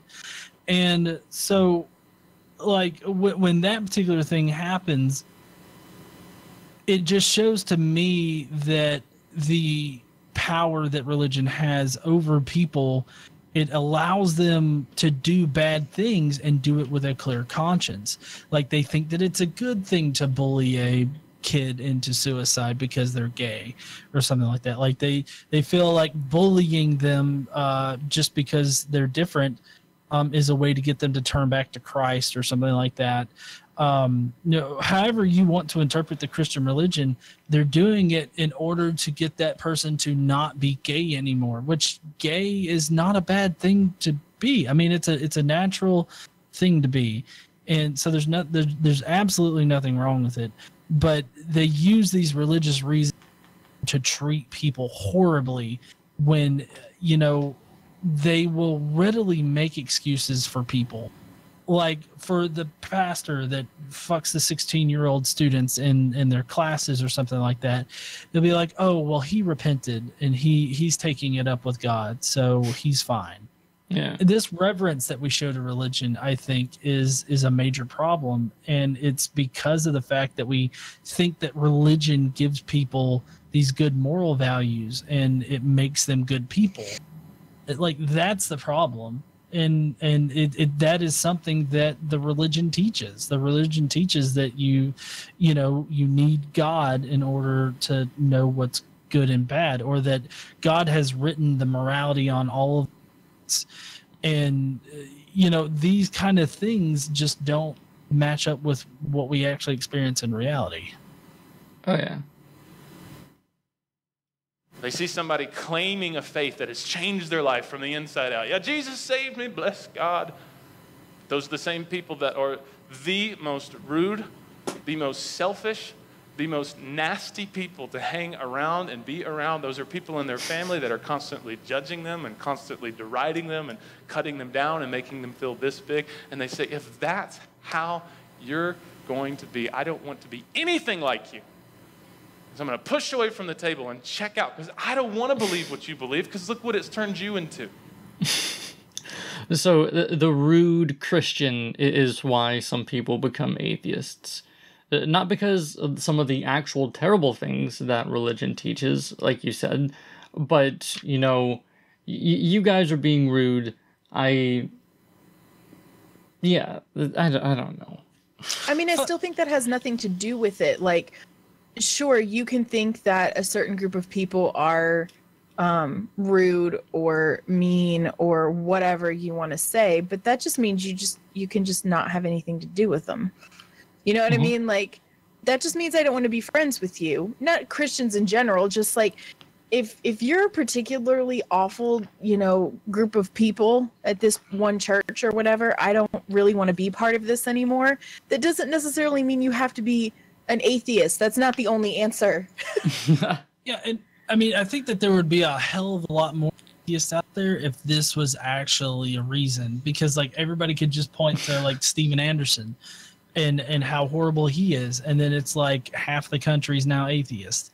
I just don't think that his whole hypothesis here that a lot of atheists just see horrible Christians and are like, oh nope, I guess I don't believe in God anymore. I mean, I don't know. Yeah. And so as Christians, before we point our fingers and look down our noses, maybe we need to take a long look in the mirror and ask ourselves, have I contributed to this? I think self-reflection is a good idea. Yeah, but this is like reflection on a problem that it may not necessarily be the issue that we're talking about. I mean, I guess the rude Christian parents, yeah, that's definitely an issue, and you should definitely not be a terrible person. But that's not exactly why people become atheists. No. Plus, don't be an asshole is a good general rule for anybody. Yeah. Well, and I mean, I said self-reflection's always good, but I mean, anybody. And I also think that the problem that we're discussing is vastly different from just having every single Christian like look in the mirror every day. I mean, I think that, you know, I think that the segment of Christians out there that are the horrible Christians that he's painting, I don't think are representative of the whole in general. Yeah. Shame on us. Another reason that many, and I would say many in my generation, kind of the 18 to 35-year-old kind of age bracket from the conversation that I've had, I'm not 40 yet. Some people think I'm 41 because I've got all the gray area in my beard, but I'm not, okay? So 18 to 35, I'm still in that age bracket, all right? Somebody asked Corey, yeah, Josh is like 42, right? I'm like, no, he's not 42. Anyway. As if being 42 is so fucking terrible. I don't know. A lot of there's some people that are really shy about that. I mean, I'm not 42, but like I'm in that same age bracket he's talking about. But at the same time, like if I was 42, that wouldn't be a big deal. It's better than the alternative, right? And also maybe the idea that he looks older than he is, maybe that's a big deal as well. Just maybe. Yeah. He's self-conscious about it. Yeah. Box for a second. Many claim this worldview and this line of thinking for volitional reasons. When I talk about volitional reasons, I'm talking about the will. That many people desire to live freely. But they say, I don't want my choices in life to be restricted. I don't want a list of do's and I don't want a list of don'ts. I don't want any God or idea of God saying you can't do this and you have to do this and this is where you have to go on the weekends and you can't do all this. And so they say, I don't want that. I want to do me. I don't want to submit to any idea of God. And so I'm going to do me and just refuse not to believe in a God. Because if you do believe in a God, when we live without a concept. Okay, so I've seen a lot of preachers. I've been to a lot of churches that say that is the only reason why atheists are atheists. Why people choose not to believe in God because they just want to do what they want. I mean, like a multitude of the population just go ahead and do what they want already. So Sure. I don't see that as a good reason to leave. I mean, you can all within the faith already, you can do what you want and just ask for forgiveness. I mean, regardless of how you interpret that forgiveness needs to like be handled or whatnot, in the religion itself, it, you know, like Jesus himself says, knock and the door shall be answered, whatever. Ask and you shall receive. So, I mean, if you ask for forgiveness from Jesus, then, I mean, you get forgiveness. I mean, it however you want to interpret that, you can still interpret it in a way that, you know, you can do whatever you want and then just ask for forgiveness later. Or, you know, be like, well, what would Jesus do? He would definitely want me to have whatever the fuck I'm about to steal. That's, yeah, or I'll just ask for forgiveness later. Either one. Yeah, in my experience, the people who are assholes like this, they just want to do whatever they want. You know, they go out partying, drinking, blowing money, whatever. The people who are like this, who don't want restrictions on morality, they don't care about religion. I guess you would call them an apatheist. Maybe they're a Christian, maybe they're not, maybe they don't really know, but they don't care. So right. I don't know.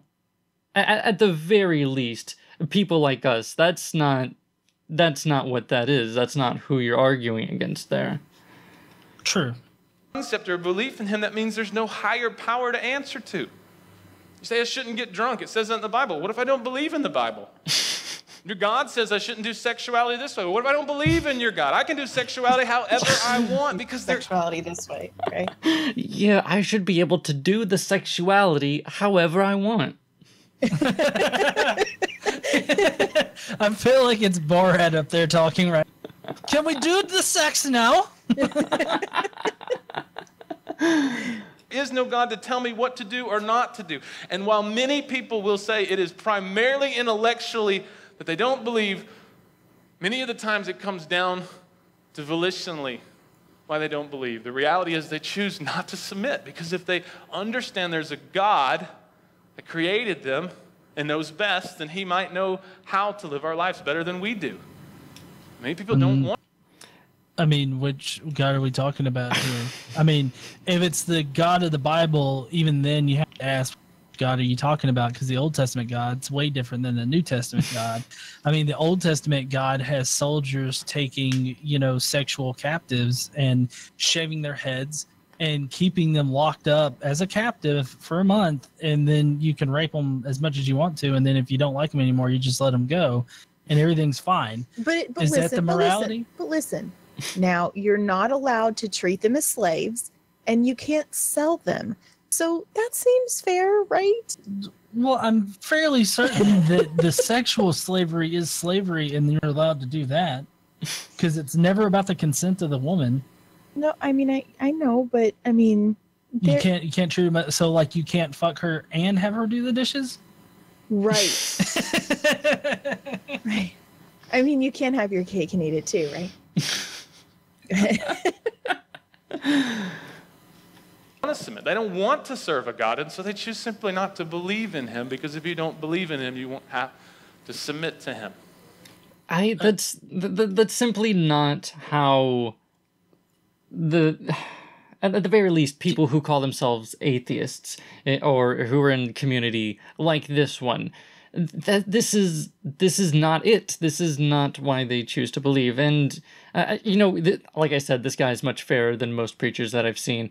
But a lot of preachers, they'll say that that is how every non-believer thinks. That's why they're all doing it, and it's kind of annoying. And I even think that he's saying that this is why a lot of people do it, or most people choose not to believe. But it's just overblown. That's not how it is.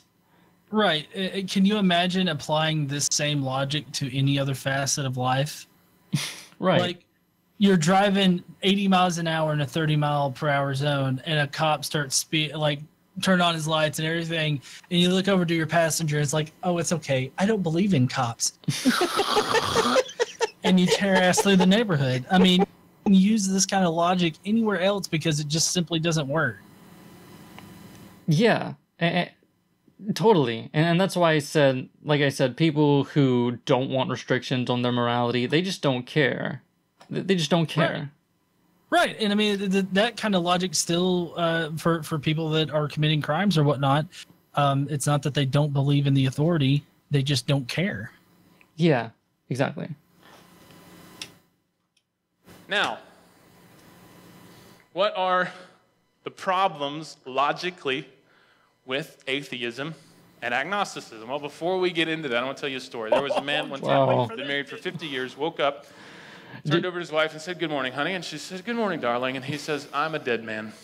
She said, "What? Are you feeling okay?" He says, I've heard this fine. one before. I'm just dead. She says, "You're okay? Everything okay?" "Yeah, I'm perfect. I'm a dead man." And she says, "Okay." So she gets up and calls the kids and says, "Something's going on with your father. Ask him how he's doing." The kids came in and said, "Dad, how are you?" He said, "I'm great. I'm just a dead man." He said, "Okay, that's a little weird." So they kept kind of pushing in, and he was just convinced that he was dead. He was a dead guy, and he was convinced of it regardless of any conversations they would have to the contrary. So they called the doctor. The doctor came and said, "Sir, how are you feeling?" He said, "I'm feeling great. I'm just a dead guy."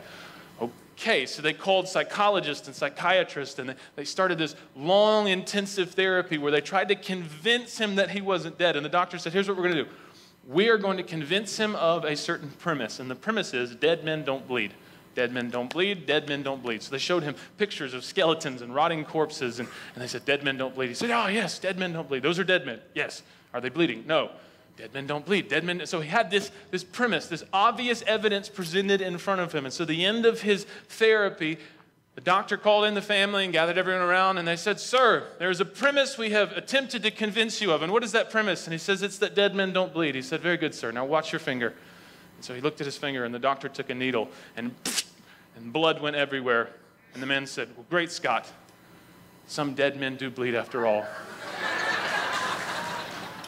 Other than that being a really... I heard that before. I'm not exactly sure where is... Yeah, a lot of the stuff... It's stupid. Well, well, no, I mean, I feel like this... Which, you know, the Bible is known for being filled with. This is a good parable for, you know, how Christians actually treat things. I mean, because... You know, like whenever you start discussing morality and everything like that, and you bring up like, well, you know, is child rape in God's plan, or like did God plan for that to happen? And then you have the ones that are like, well, I guess child rape can be good. Like, I feel like that is like, this is an example of that kind of thinking, not anything to do with atheism. Well, I think what he's trying to say is that you just can't convince them. They're not going to be convinced. There's hardly a use arguing with them. I think that's the route I've seen this taken. Well, I mean, you're not going to convince the Christians of it either. Right, yeah. Good story. The point is that regardless of the evidence that you present to some people, they're going to believe what they want to believe anyway. Exactly. They're if they're not convinced by what you're saying, it's because they just don't want to believe. Well, yeah, but this is like this argument doesn't help him, and it doesn't help like atheists, because people are going to believe what they want to believe if they're not open to changing their mind. And I mean, Christians are notoriously not open for changing their minds. Things. So, I mean, that like this particular thing shouldn't convince anybody because it doesn't help either side. Right, yeah.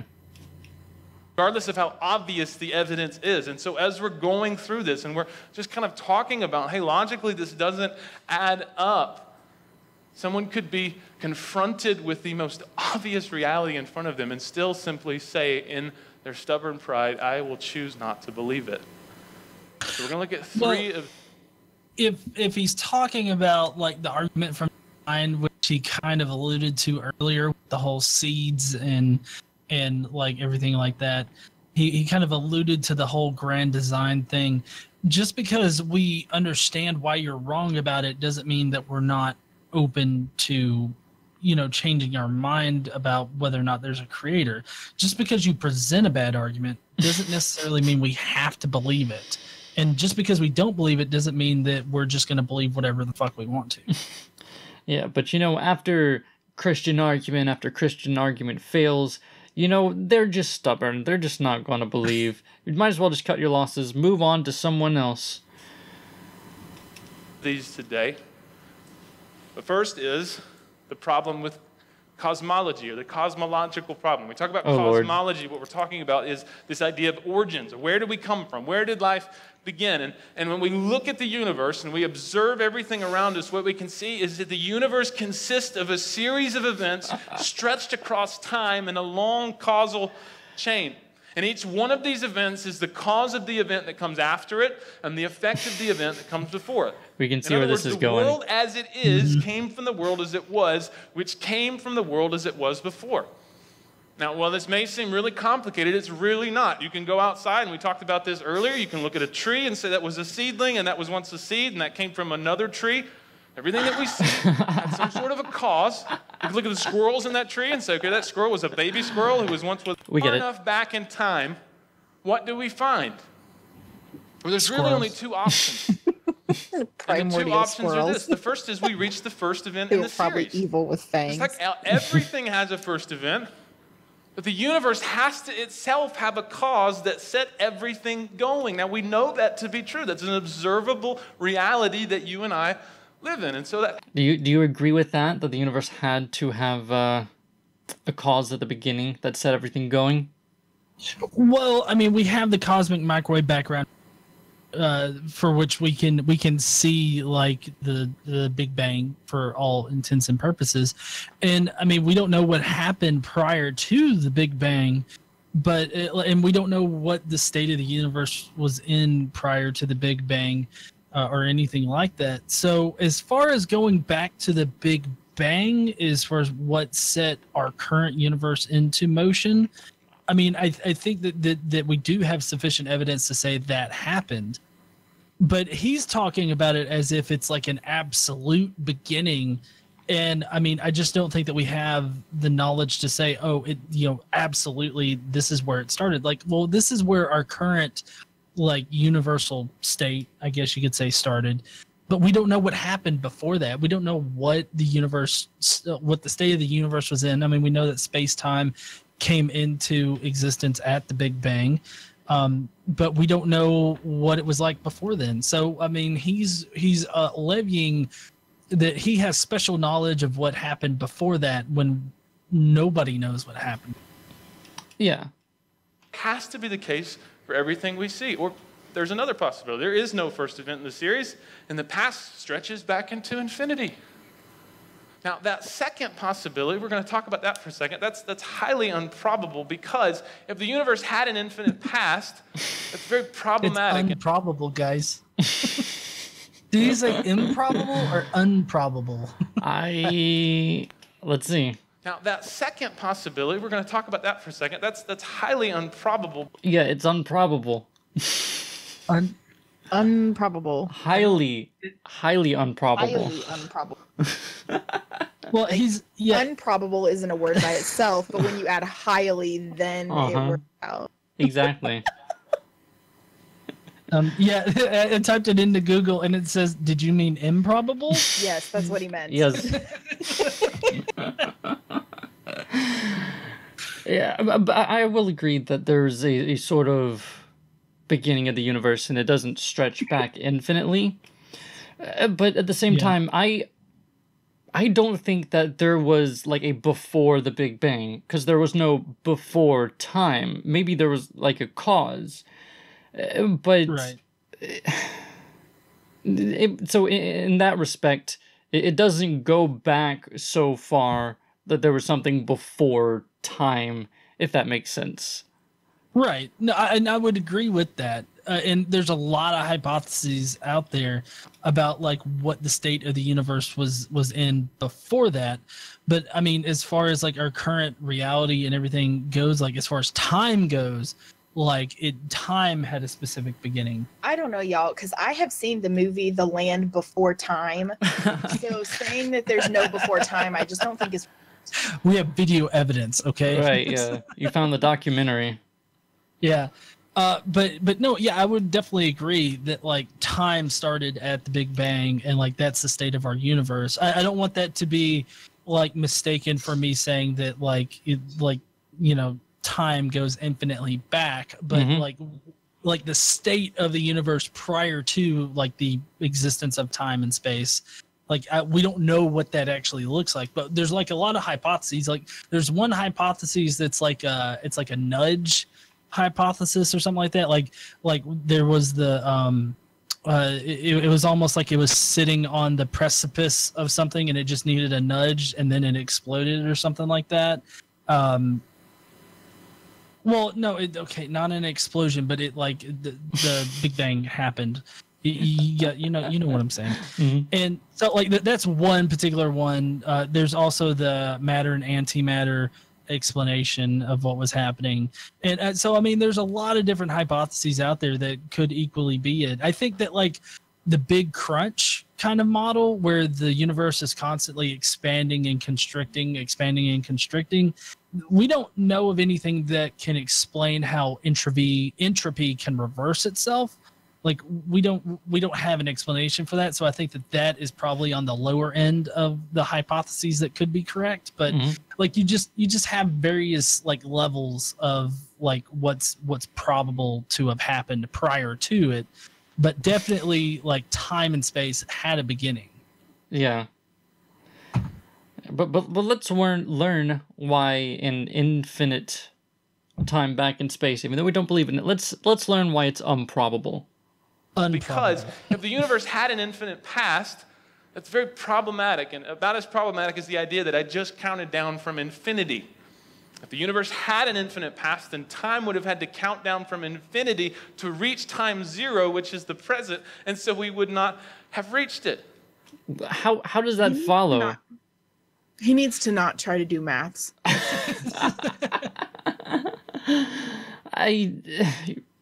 Yeah, you can't.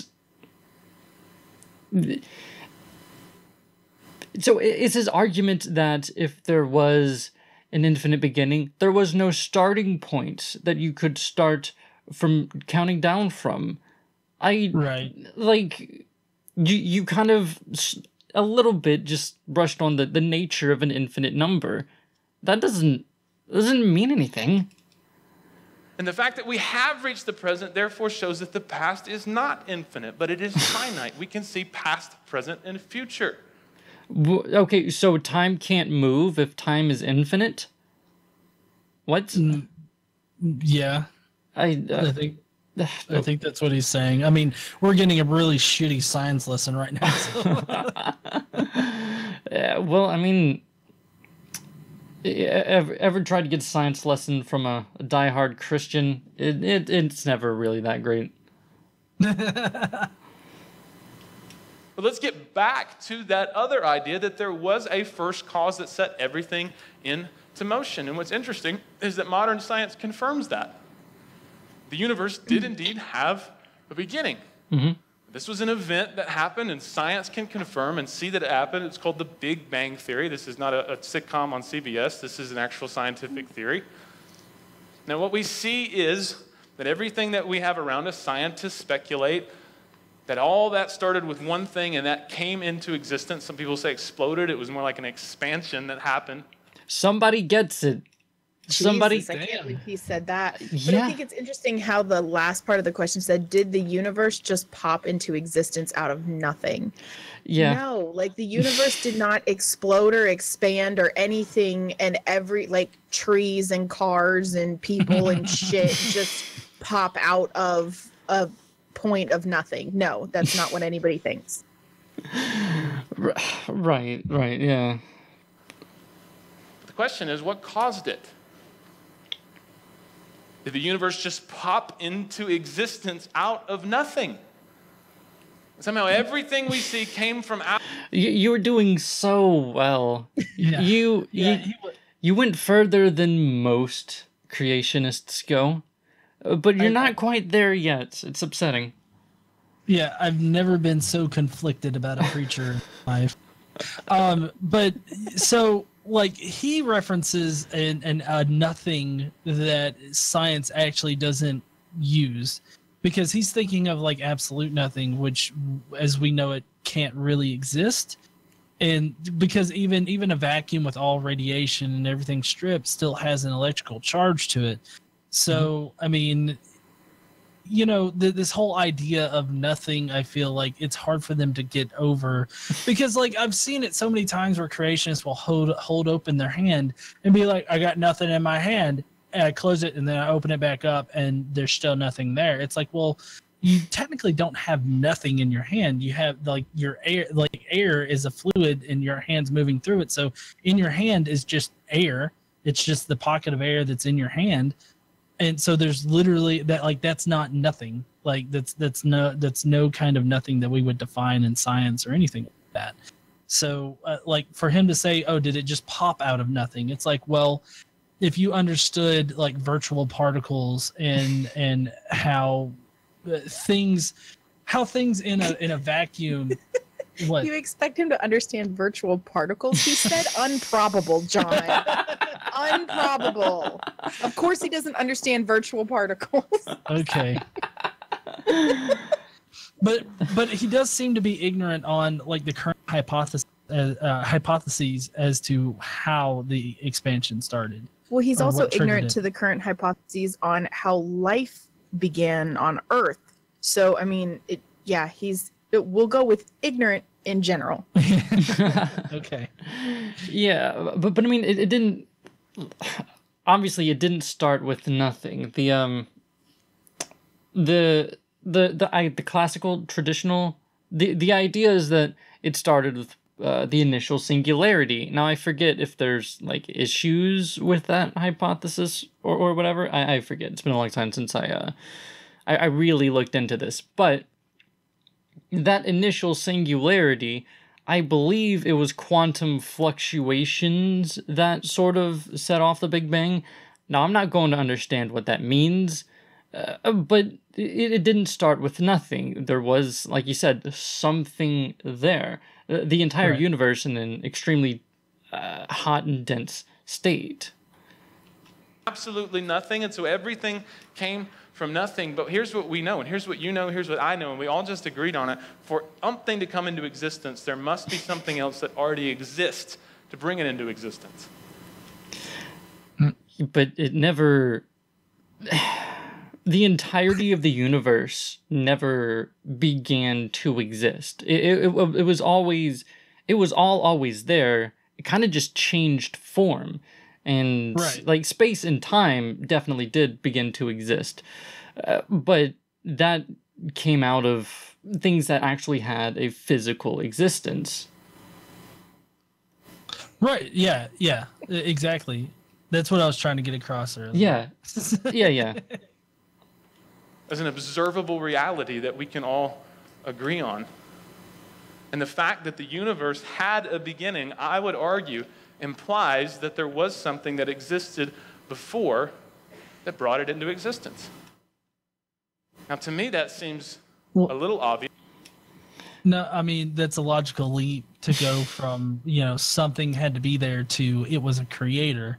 I mean, Yeah. all the other creators that we've come up with in the past, being like the different religions, have all proven to be false and not real. So the probability that your creator is actually real, that you're arguing for here because you're a Christian, the probability is greater that he's actually not real. And the probability of a naturalistic explanation is so much greater that I think that we could actually just disregard the whole idea that a creator did it, because the probability of it actually being a creator is so small that it's just not going to factor into any kind of actual logical conclusion. Yeah. And he said earlier something along the lines of, out of everything came from nothing. But that's not true. Out of everything came from everything, but in a different shape. Yeah, Right. the universe had a beginning in the sense that space and time had a beginning. But we don't need a creator because we already had everything else. And maybe once we can get these guys to understand that it wasn't nothing before the universe, maybe they'll stop saying stuff like this. Maybe. I feel like he is of the mindset that like the great expansion of the universe, the Big Bang or whatnot, just immediately produced planets and stuff like. Because I've heard a number of creationists say that's what the Big Bang was Right. Like something exploded and then just all the planets and everything just immediately popped out of that. But in the early universe, I believe that it was just like helium and hydrogen and maybe some there was a third element that was really popular in the early universe, but like that was what was like, I guess, created in the expansion. Like it was these very simple gases and shit. Like it wasn't like fully formed goats that were exploding out of the Big Bang. Lithium. Yes, lithium. Sorry. Capital H in the comments said it. Lithium. Yeah. Right. Yes, maybe not to you, but I would argue that is a creator. And what's interesting is scientists and cosmologists have argued and speculated and produced new theories every year. Or maybe it was another universe that collapsed rapidly, and that's what caused ours to expand rapidly. And maybe it was something else. And new theories are entertained every single year. But to me, the one theory that is absolutely obvious that no scientist will ever entertain is this: in the beginning, there was God. I'm sorry. Is anybody else cringing over him saying theory all the time? Like, Me. Yeah. Yeah. those aren't scientific theories. They're hypotheses, but they're not theories. But even so, like we kind of hit on this a little earlier. He's like, oh, the only one that never changes is that in the beginning there was God, and acts like the fact that hypotheses change, or things like that science changes as we learn more. He acts as if that is a bad thing when that's actually a very good thing, and they should probably take note. Yeah, but he also said that the idea that there was a God is an idea that scientists would just never entertain.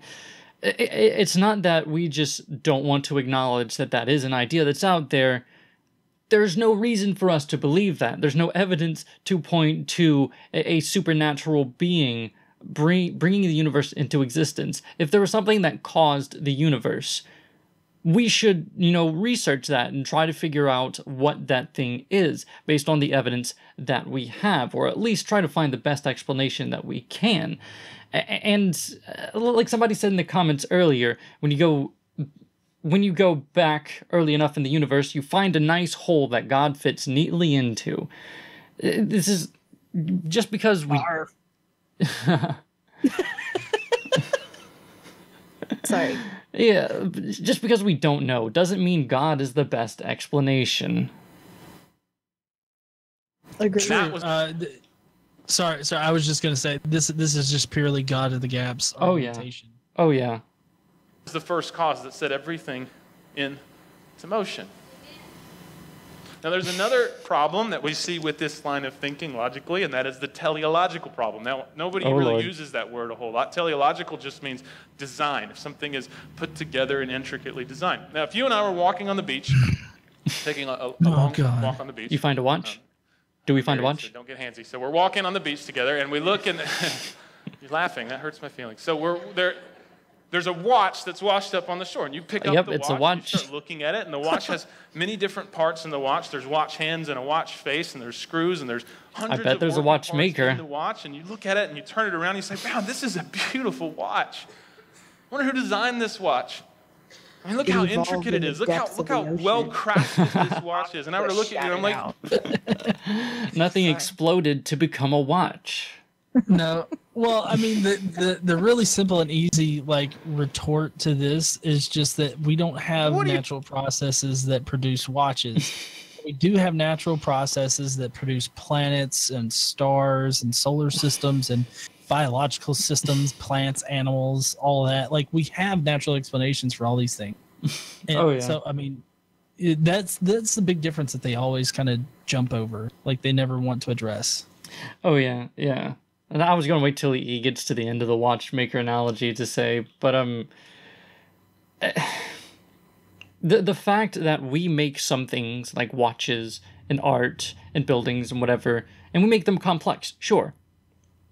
That doesn't mean that everything that is complex is made by an intelligent being. You need the information that all complex things are made intelligently, and which we don't have. We have the information that some are, but it doesn't connect that everything is then. Mm-hmm. Talking about? That's an assumption. Don't you see all the scrap metal that's been washed up by the surf? Isn't it obvious to you that the surf somehow put the watch together from the scrap metal? You would look at me like I was smoking crack. This is an old argument, though. This is real old arguments. Yeah. Why? Because that's an absurd assumption that somehow something that intricate was designed by chance. But, at the same time, we don't... If we saw that happening in the water, or we saw, the mechanism of how that could work, and we saw, loads and loads of, half-formed watches that were buried before they could get finished, and we had actual evidence to support that, we could come to believe that. Even if it was ridiculous. Obviously, we don't have that proof, but we do have the proof of evolution. We do see how animals evolved. We have that proof. Yeah, we do. But when we look at the created order, this is what science confirms. This is a British molecular biologist by the name of Michael Denton. He says this: whether one accepts or rejects the intelligent design hypothesis, there is no avoiding the conclusion that the world looks as if it has been tailored for life. It appears to have been designed.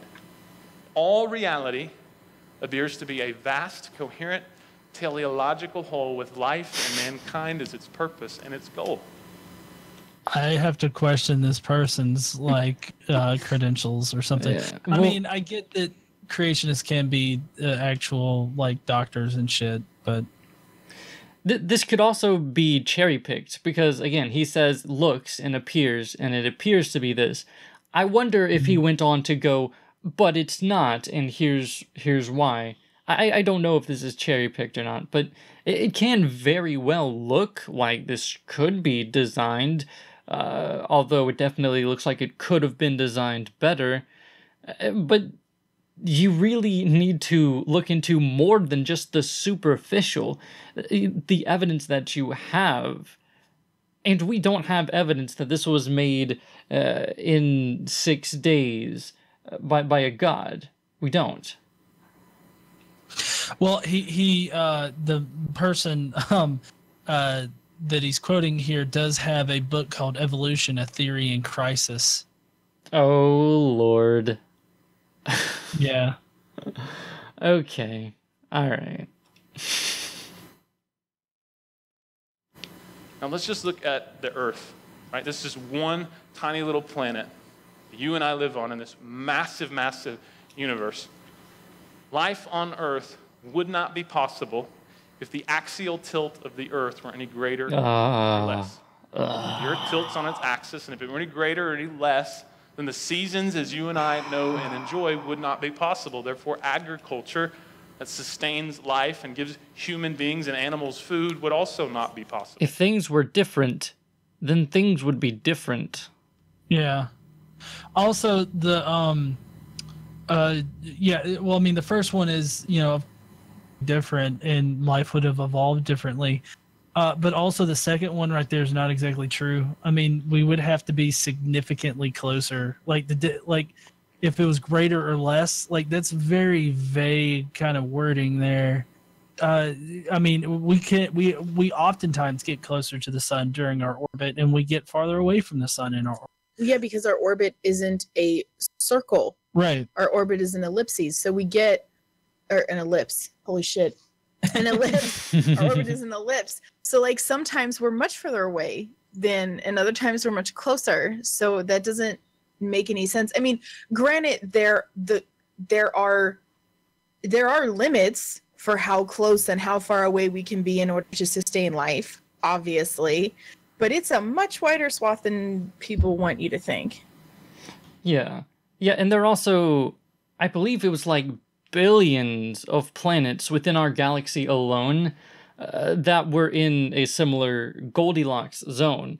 So, just by the sheer amount of planets that there are I forget if it's billions or trillions within this galaxy, and then there's billions or trillions of galaxies within the universe. So it's not crazy to think that one of these planets would have been in the right condition to form and sustain life. Right. If the distance of the Earth from the sun were any greater or less, this would have a drastic impact on us, because if we were closer to the sun, all the glaciers would melt and all the coastal areas would flood. If we were further away from the sun, then the oceans would freeze. And life that we get from the oceans, fish and aquaculture and all that stuff, that would not be possible. If the Earth's gravitational interaction with the moon were any greater or less, if the moon were closer, then the tides in the ocean would be more intense and coastal areas would flood again, causing life along the coast to be impossible. If it were any further away... Yeah, we get this. If things were different, they would be different, and we would not be able to have life as we know it. Things were different. They would be different. Yeah. I love that. Well, yeah. Well, no, but I mean, even the... his whole assertion, which I'm guessing that he's talking about the moon being closer to the Earth, because I mean, the moon has been closer to the Earth in the evolution of things. I mean, right now the moon is receding, or the orbit is getting bigger by about 4 centimeters a year.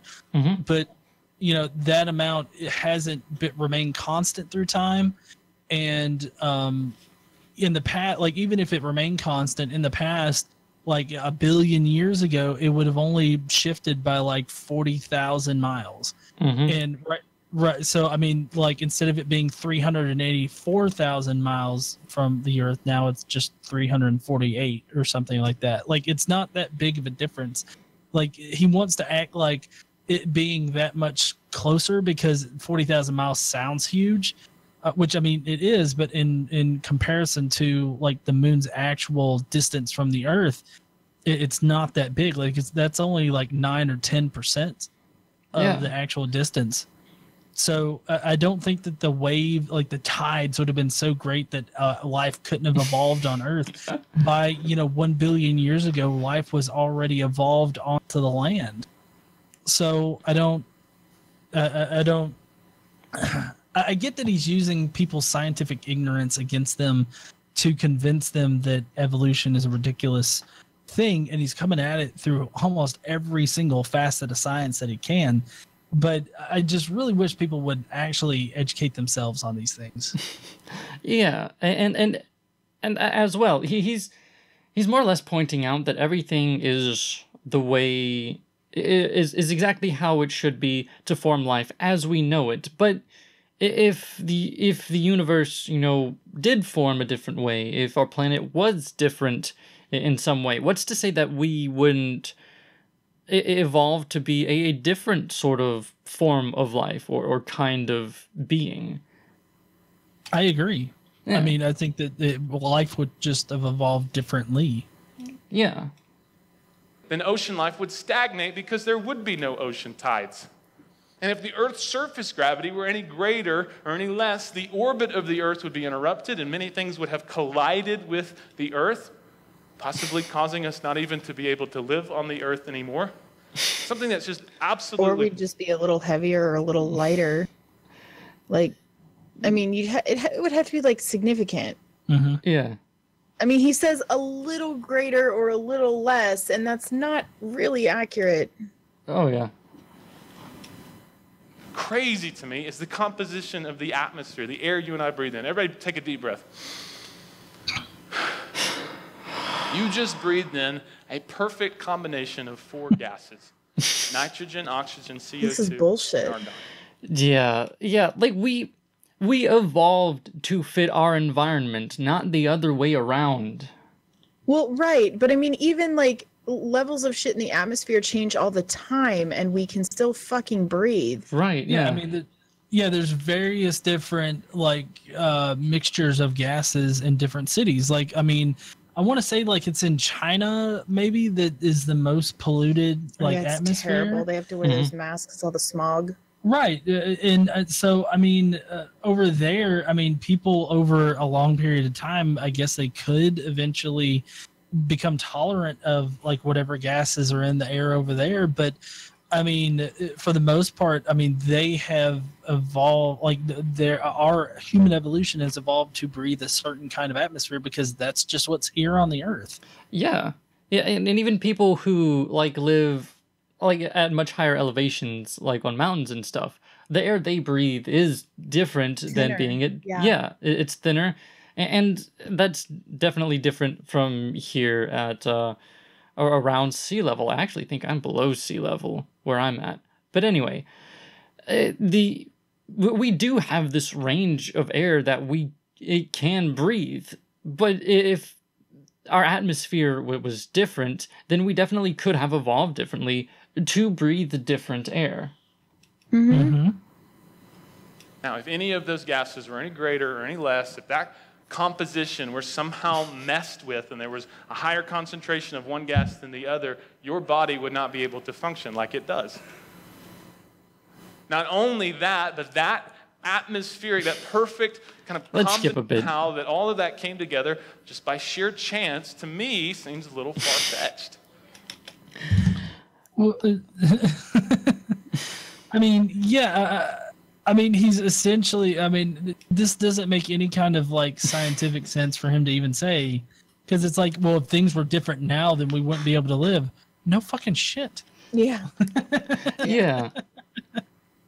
And like to think that, okay, I think it would be crazy to go throughout the whole universe, choose, like, pick a random one, just drawing planets, out of a hat. I choose this one, and betting that one planet will have life on it, right? But like I said, there are so many circumstances, so many possible like variations of planets, and we've seen that life can definitely form on its own. So it's not crazy to think that because of the probability and the sheer amount of planets that we have in the universe, it's not crazy to think that there would be one out of all of them that does have life. In fact, there's probably, several in our galaxy, which, we haven't been able to find, but just by sheer numbers, it is definitely probable. I agree.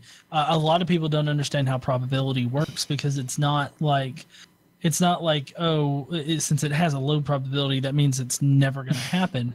Right. That is the likelihood that it will happen, or how often something happens. And if you have a small probability but a large set in which something to happen, then it's like 100% going to happen.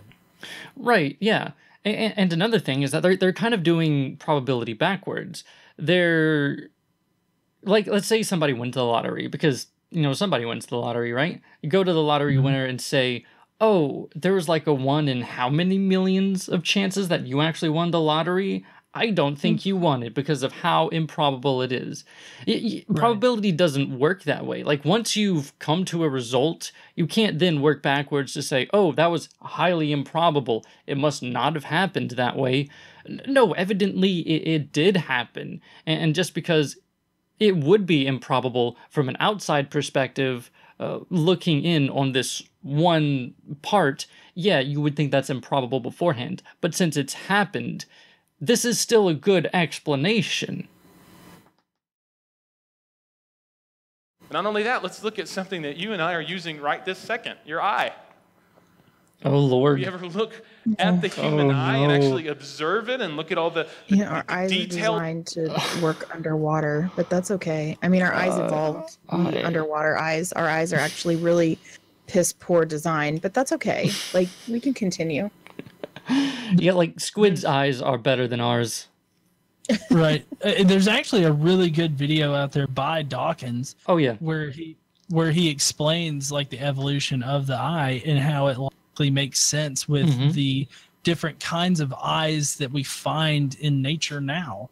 So, I mean, it's not that like it's perfectly designed. If it was perfectly designed, why would we need fucking glasses? Yeah, exactly. And there are actually a couple videos like that. Not all of them are from Dawkins, but I've seen a few where they actually give a good explanation as to how the eye can evolve. So if any of you out there are interested, look it up. I don't feel like explaining it.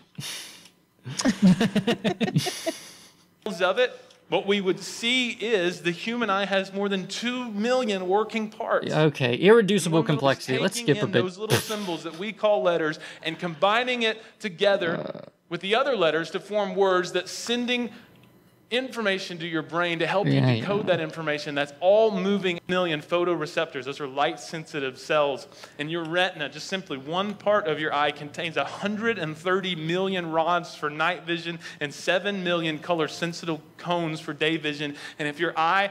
Yeah, that's a large number of stuff in your eye, but that's just how small these cells and stuff are. It's not like you need a designer to have like a whole bunch of stuff at once.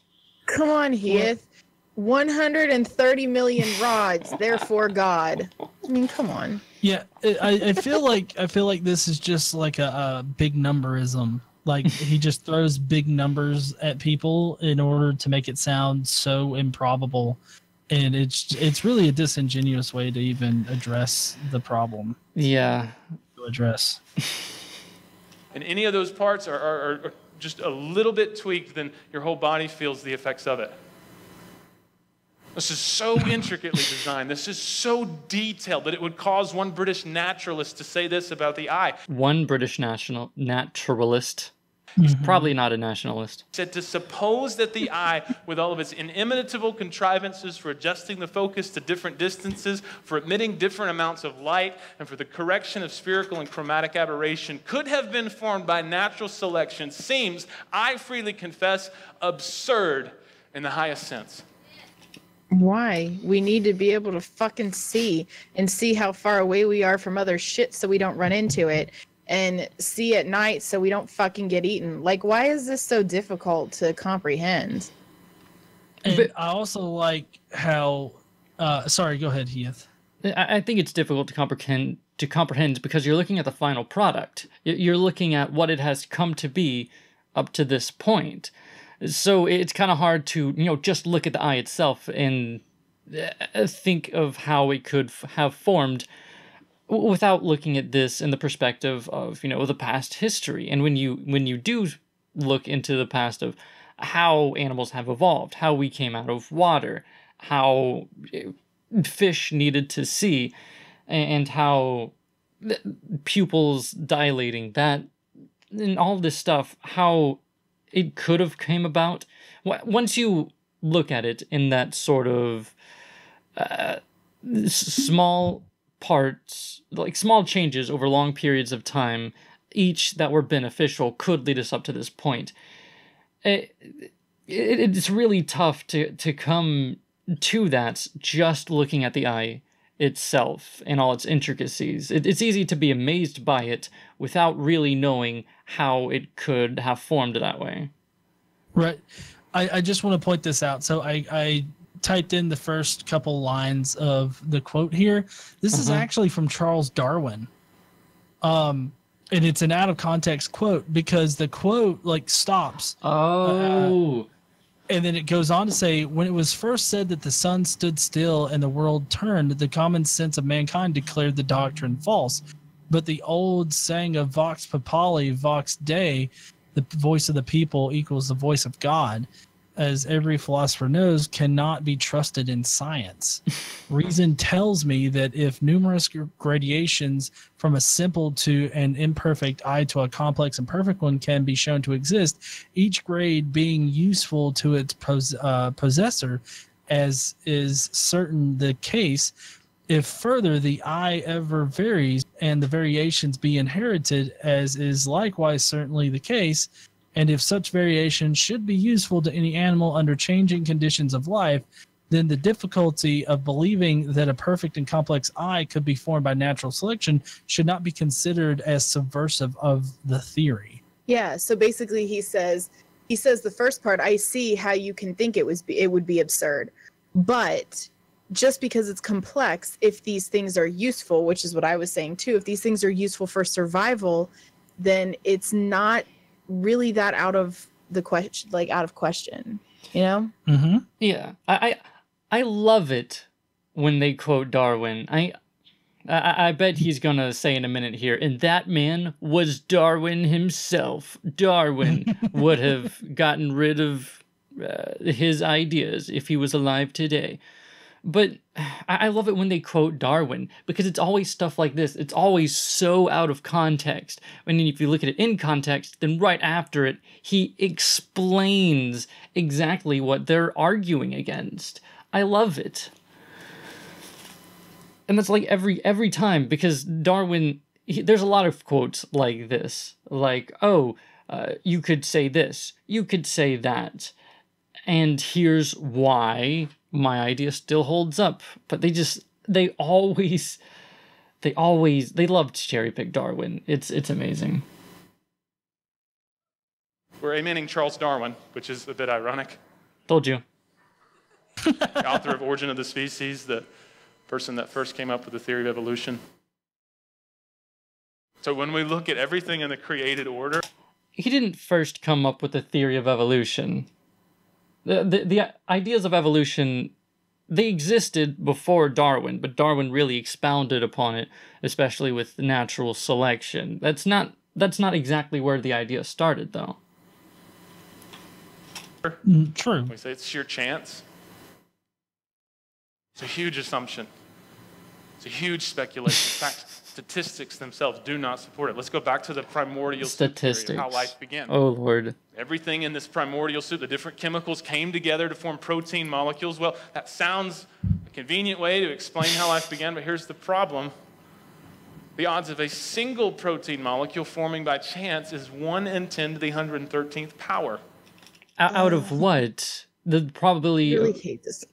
forming out of what? Out of like the planets? Is that the chances of this forming within the planet? Because there are billions of planets within our galaxy alone. Is this the probability of this forming in like a certain like volume of water? Because there's loads of water in there were lots of area of water that had lots of varying conditions. Is it ridiculous to think that there could be one of these conditions in one of these areas of water in one of these planets in one of these galaxies out of all of it? Yeah, I agree. They choosing big numbers in order to wow people into being like, oh yeah, that's really improbable, without putting it in the correct context. Unprobable. Unprobable. Sorry, not I'm using English. I'm sorry. I'm also curious as to how they came to this number. Who came to this number and how? I don't know. I've heard this kind of shit many times, though. So I don't know. They probably use each other's shit, and I don't know where it originally came from. Yeah. Now that seems, well, that's pretty crazy odds. Well, here's what's even crazier. A single cell that is needed to be self-replicating single-cell organism is comprised of millions of protein molecules. It would be like you waking up every single day and look, I won the lottery, but I didn't even buy a ticket. I found a winning lottery ticket on the ground every single day for the rest of your life. So statistically... Wait, it cut out for us. What did he find on the ground? Like a lottery ticket. If you just find the winning lottery ticket on the ground every day, he's saying that's how improbable it would be. I feel like he's gonna come up with the fucking peanut butter analogy soon. Well, yeah, but if every day you 100 trillion like lottery tickets up in the air, I mean, sure, somebody would eventually find like that lottery. I mean, somebody's gonna find the winner. Yeah. So I mean, his analogy, because you would have to put it into a comparable context, like you'd have to try to transpose it to something that would actually be like what it's like being in the universe. Yeah. Speaking, it is almost mathematically impossible for us to look at that and say all of this came together by sheer chance, by the statistical lottery being won. Again, you're working backwards. You're starting with the winning lottery ticket and then working back how improbable it would be. We pretty much covered this. Let's skip a bit. Well, then there's the problem of morality. And the problem is, if we are nothing more than highly evolved carbon-based life forms, okay, how do we explain the fact that all people recognize some moral code? That some things are right and some things are wrong. Everyone holds to that assertion. If you don't believe them, they say, well, no, morality is relative. Try stealing from them and see what they say. Right? Well, no, I mean, not everybody has the same moral beliefs. Like, even in Christianity itself, not everybody has the same moral beliefs. So, I mean, for him to say that it's all written on our hearts, I mean, it's simply not realistic. Yeah, exactly. I mean, he's saying that everybody has a sense of right and wrong. Not only is it different for everybody, so there's no reason to think that there's an outside governing ethereal body telling us what's right and wrong, but it's like everybody has a sense of, say, happy and sad. Do we need a God to give us a sense of happiness and sadness? Do we need a God to feel emotions or intuitions in general? Or is that something that could have been evolved? Well, I mean, animals feel those intuitions and things like that, and they don't have gods that we know of. I mean, Right. I don't know what the fuck they talk about. I'm just saying. Yeah, it's so, I mean, to say that is just stupid. Yeah. I do wonder if there are dolphins who are like praying to the big sky dolphin. I don't know. Maybe. You just wronged me. Well, who says that's wrong? Every one of us knows some things are right and some things are wrong. That is an undeniable, observable truth that you and I both agree on. Well, yeah, but society dictates what's right and wrong. Mm-hmm. And the society that you're in can be different than a society all the way across the world. An indigenous society is going to be different in as far as what they think is right and wrong versus one that is more technologically developed. Like, I mean, there's a whole lot that goes into that. Objective morality is not a thing. There is no concrete right and wrong. Right. You know, and also I would say that we, like me and this pastor here, could definitely find that we have different sets of moral values. Oh yeah. So no, not everything that I think is moral and immoral you're going to agree with is moral and immoral. So, I mean, we're both working off different foundations. So you're just as subjective as I'm subjective. Mm-hmm. That's what I would say to him. And every time we argue over what is right, and every time we argue what is wrong, we appeal to a higher law that we assume everyone is aware of. No, we don't. We argue based on what we feel, and we argue for our position. Well, yeah, and it says, and is not, the last line, and is not free to arbitrarily change. That's bullshit. It's arbitrarily changed throughout history, and that shit is documented. Yeah. Like, I mean, this is bullshit. Everyone holds to, and we're not free to arbitrarily change. Well, I stole from you because I didn't have one. Okay, it doesn't make it right. I just changed it. Well, okay, that doesn't. We're saying that there is a higher law, and in saying there's a higher law and there's a higher standard of law, that requires a law giver. Except that this is not that kind of law, so no. Right. I don't think that creators of this abstract concept such as morality. It doesn't need some kind of, like, any ultimate authority you can think of has people that are speaking on behalf of it. It's never like God actually saying it or anything. It's just people that are in powerful positions are saying, yeah, God says this is bad, so don't do it. Exactly. Because the moral law transcends humanity. This universal law requires a universal lawgiver. Then why don't we universally agree on the death penalty or on abortion? If it's so universal, why is it not so universal? If it's not arbitrarily changing, then why does it arbitrarily change so much? I'm waiting for him to bring up Nazis again. I swear if he does. What's interesting is anytime an individual uses the words you should or you shouldn't say that, or you shouldn't do that, or you should probably give this, or you should probably treat me this way, they are implying a belief that morality is absolute. And if there is no God, who is to say what is right or wrong? That is a pretty deep philosophical question. Yeah. I don't really have the answer to it, but it doesn't mean that there was a God outside to give it to us. Well, I feel like society kind of dictates what we find to be right and wrong. Like, society in that, we all have our own individual systems that we consider to be right and wrong. And it's when we find commonality with other people and their own moral systems in which we build a society on a foundation of agreed upon moral rights and wrongs. So, like, to say if there is no God, who is to say what is right or wrong? I would say that it's the exact same place that we get it, even if you consider there to be a God.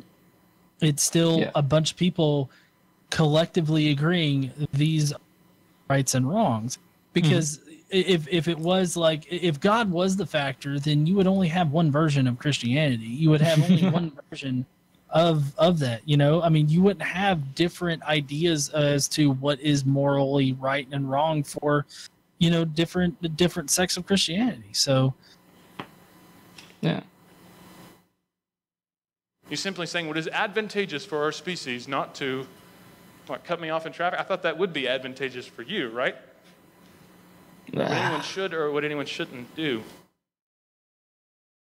Now, to me, our Bible explains this a little bit easier when the Word of God says that we all show the work of the law of God written on our hearts. And their consciences... Well, he did say something right. Our Bible explains it way easier. Oh, yeah. Yeah, I was going Yes, it does. That doesn't make it right. Right, yeah. I was going to comment on that. Like, it in some respects, it definitely can be easier to think in the Christian way than the scientific way. But well, of course it's easier. Yeah. I guess that's where they get stuck. Like, it's easier. It makes the most sense to me.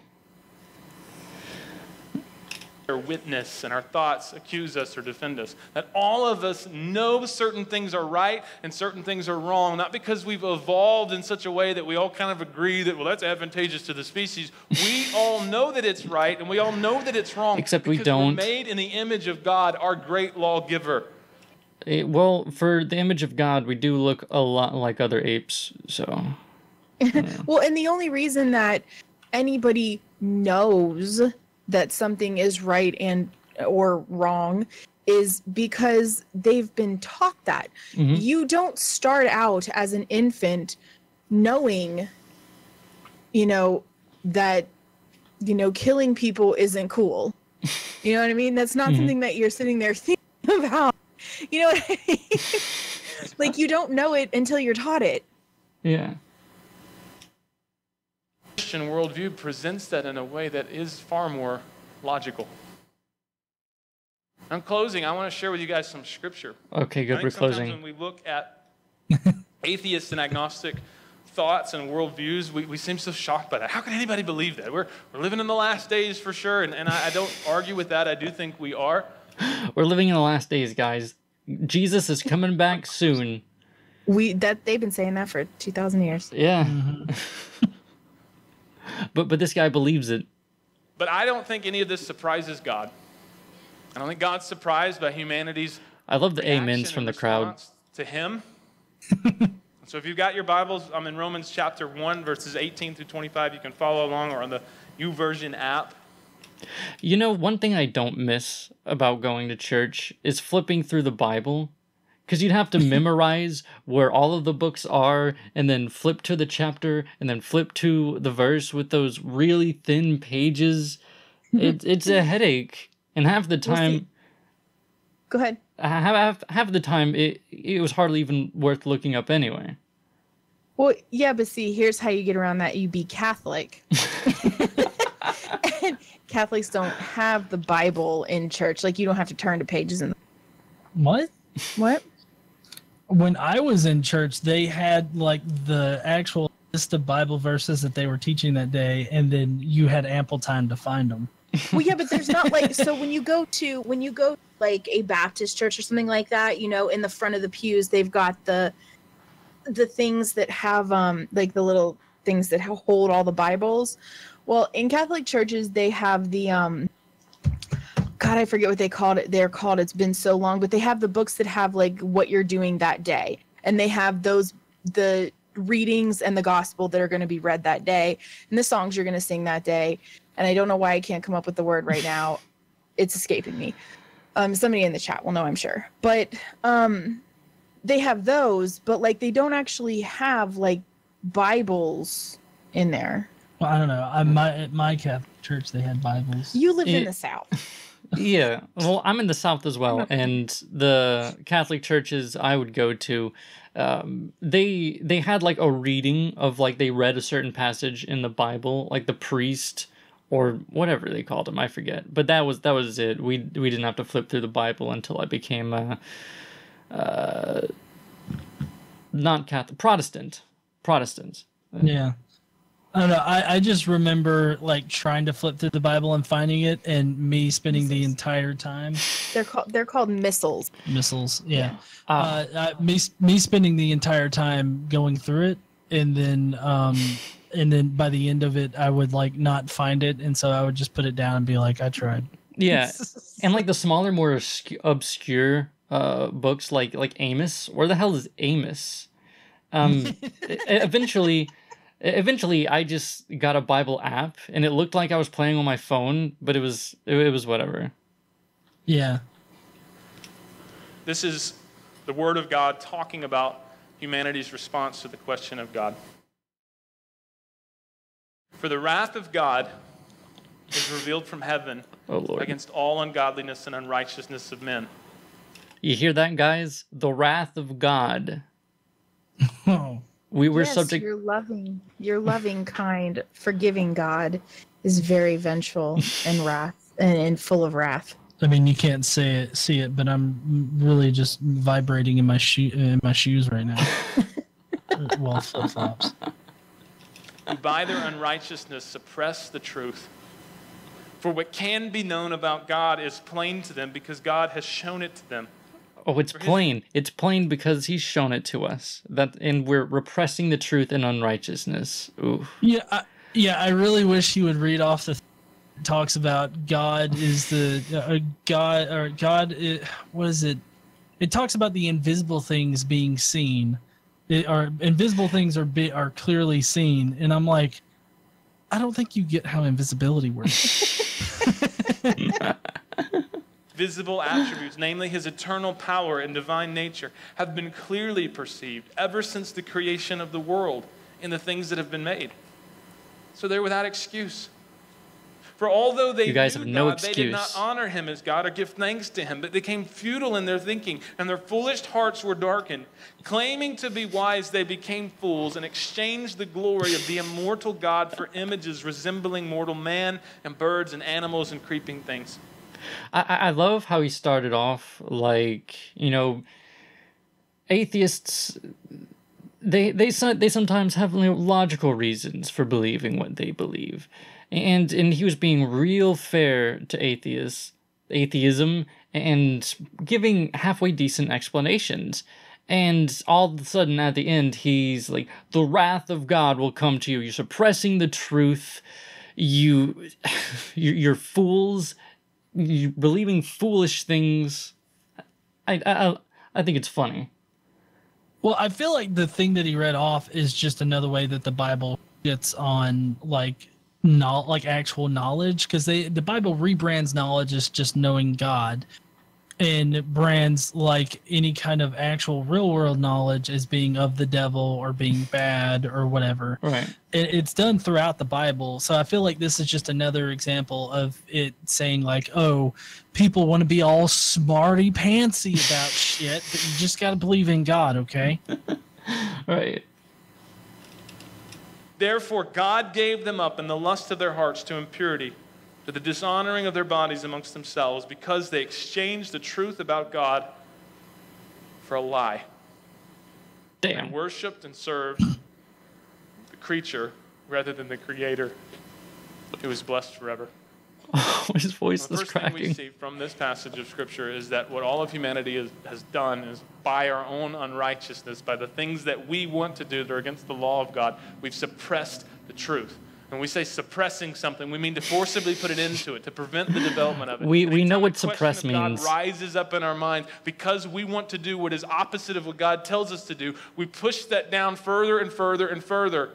We suppress what we know to be true, and that's nothing new. Throughout the narrative of human history, mankind has been on a campaign to suppress the truth of God. So how do you guys feel suppressing the truth of God all the time? Just trying to push him away, trying not to think of him. Do you feel happy? Are you going to feel happy when the wrath of God comes upon us? Yeah, I always hate how they branded suppressing the information, because I mean, we're not suppressing any kind of information about God. We're just, not don't convinced. give a shit. Yeah, I mean, we're not convinced by everything that they say. So Yeah. like they always want to brandish it as suppression because they can't understand how somebody wouldn't believe in. Yeah, and I think that why some Christians they go with this. They say unbelievers are suppressing the truth. They really truly know that there is a God and that it's my God. I think it's hard for them to comprehend that there are people who genuinely, truly think in a different way than they do. Because, like, to them, it's obvious. Like, oh, God exists. Oh, God made this. God made that. How could you not think that? And it may be genuinely difficult to think that people think in a different way. But they do. They do. Yeah. But it looks like we're closing on the amount of time that I have for this. It looks like there may be like 10 minutes or so left on the sermon, but I'm going to have to end this here. So thank you, Godless Engineer, and thank you, KC, for joining me.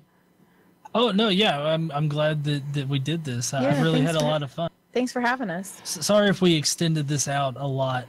Oh no. Oh no. This is good. This is good. But everybody check them out. Links in the description below, where you'll also find the link to the new channel for this, The Sinner's Pew. Subscribe to that, get that some views. This right here will be posted on that channel, though it may be audio only because of how much the stream was messing up. Sorry about that, but we do have the good audio intact. Eventually, this will be in podcast form. I'll give you a heads up for that, but definitely look forward to that. But anyway, thank all of you guys for watching, listening. I will see you next episode, and goodbye.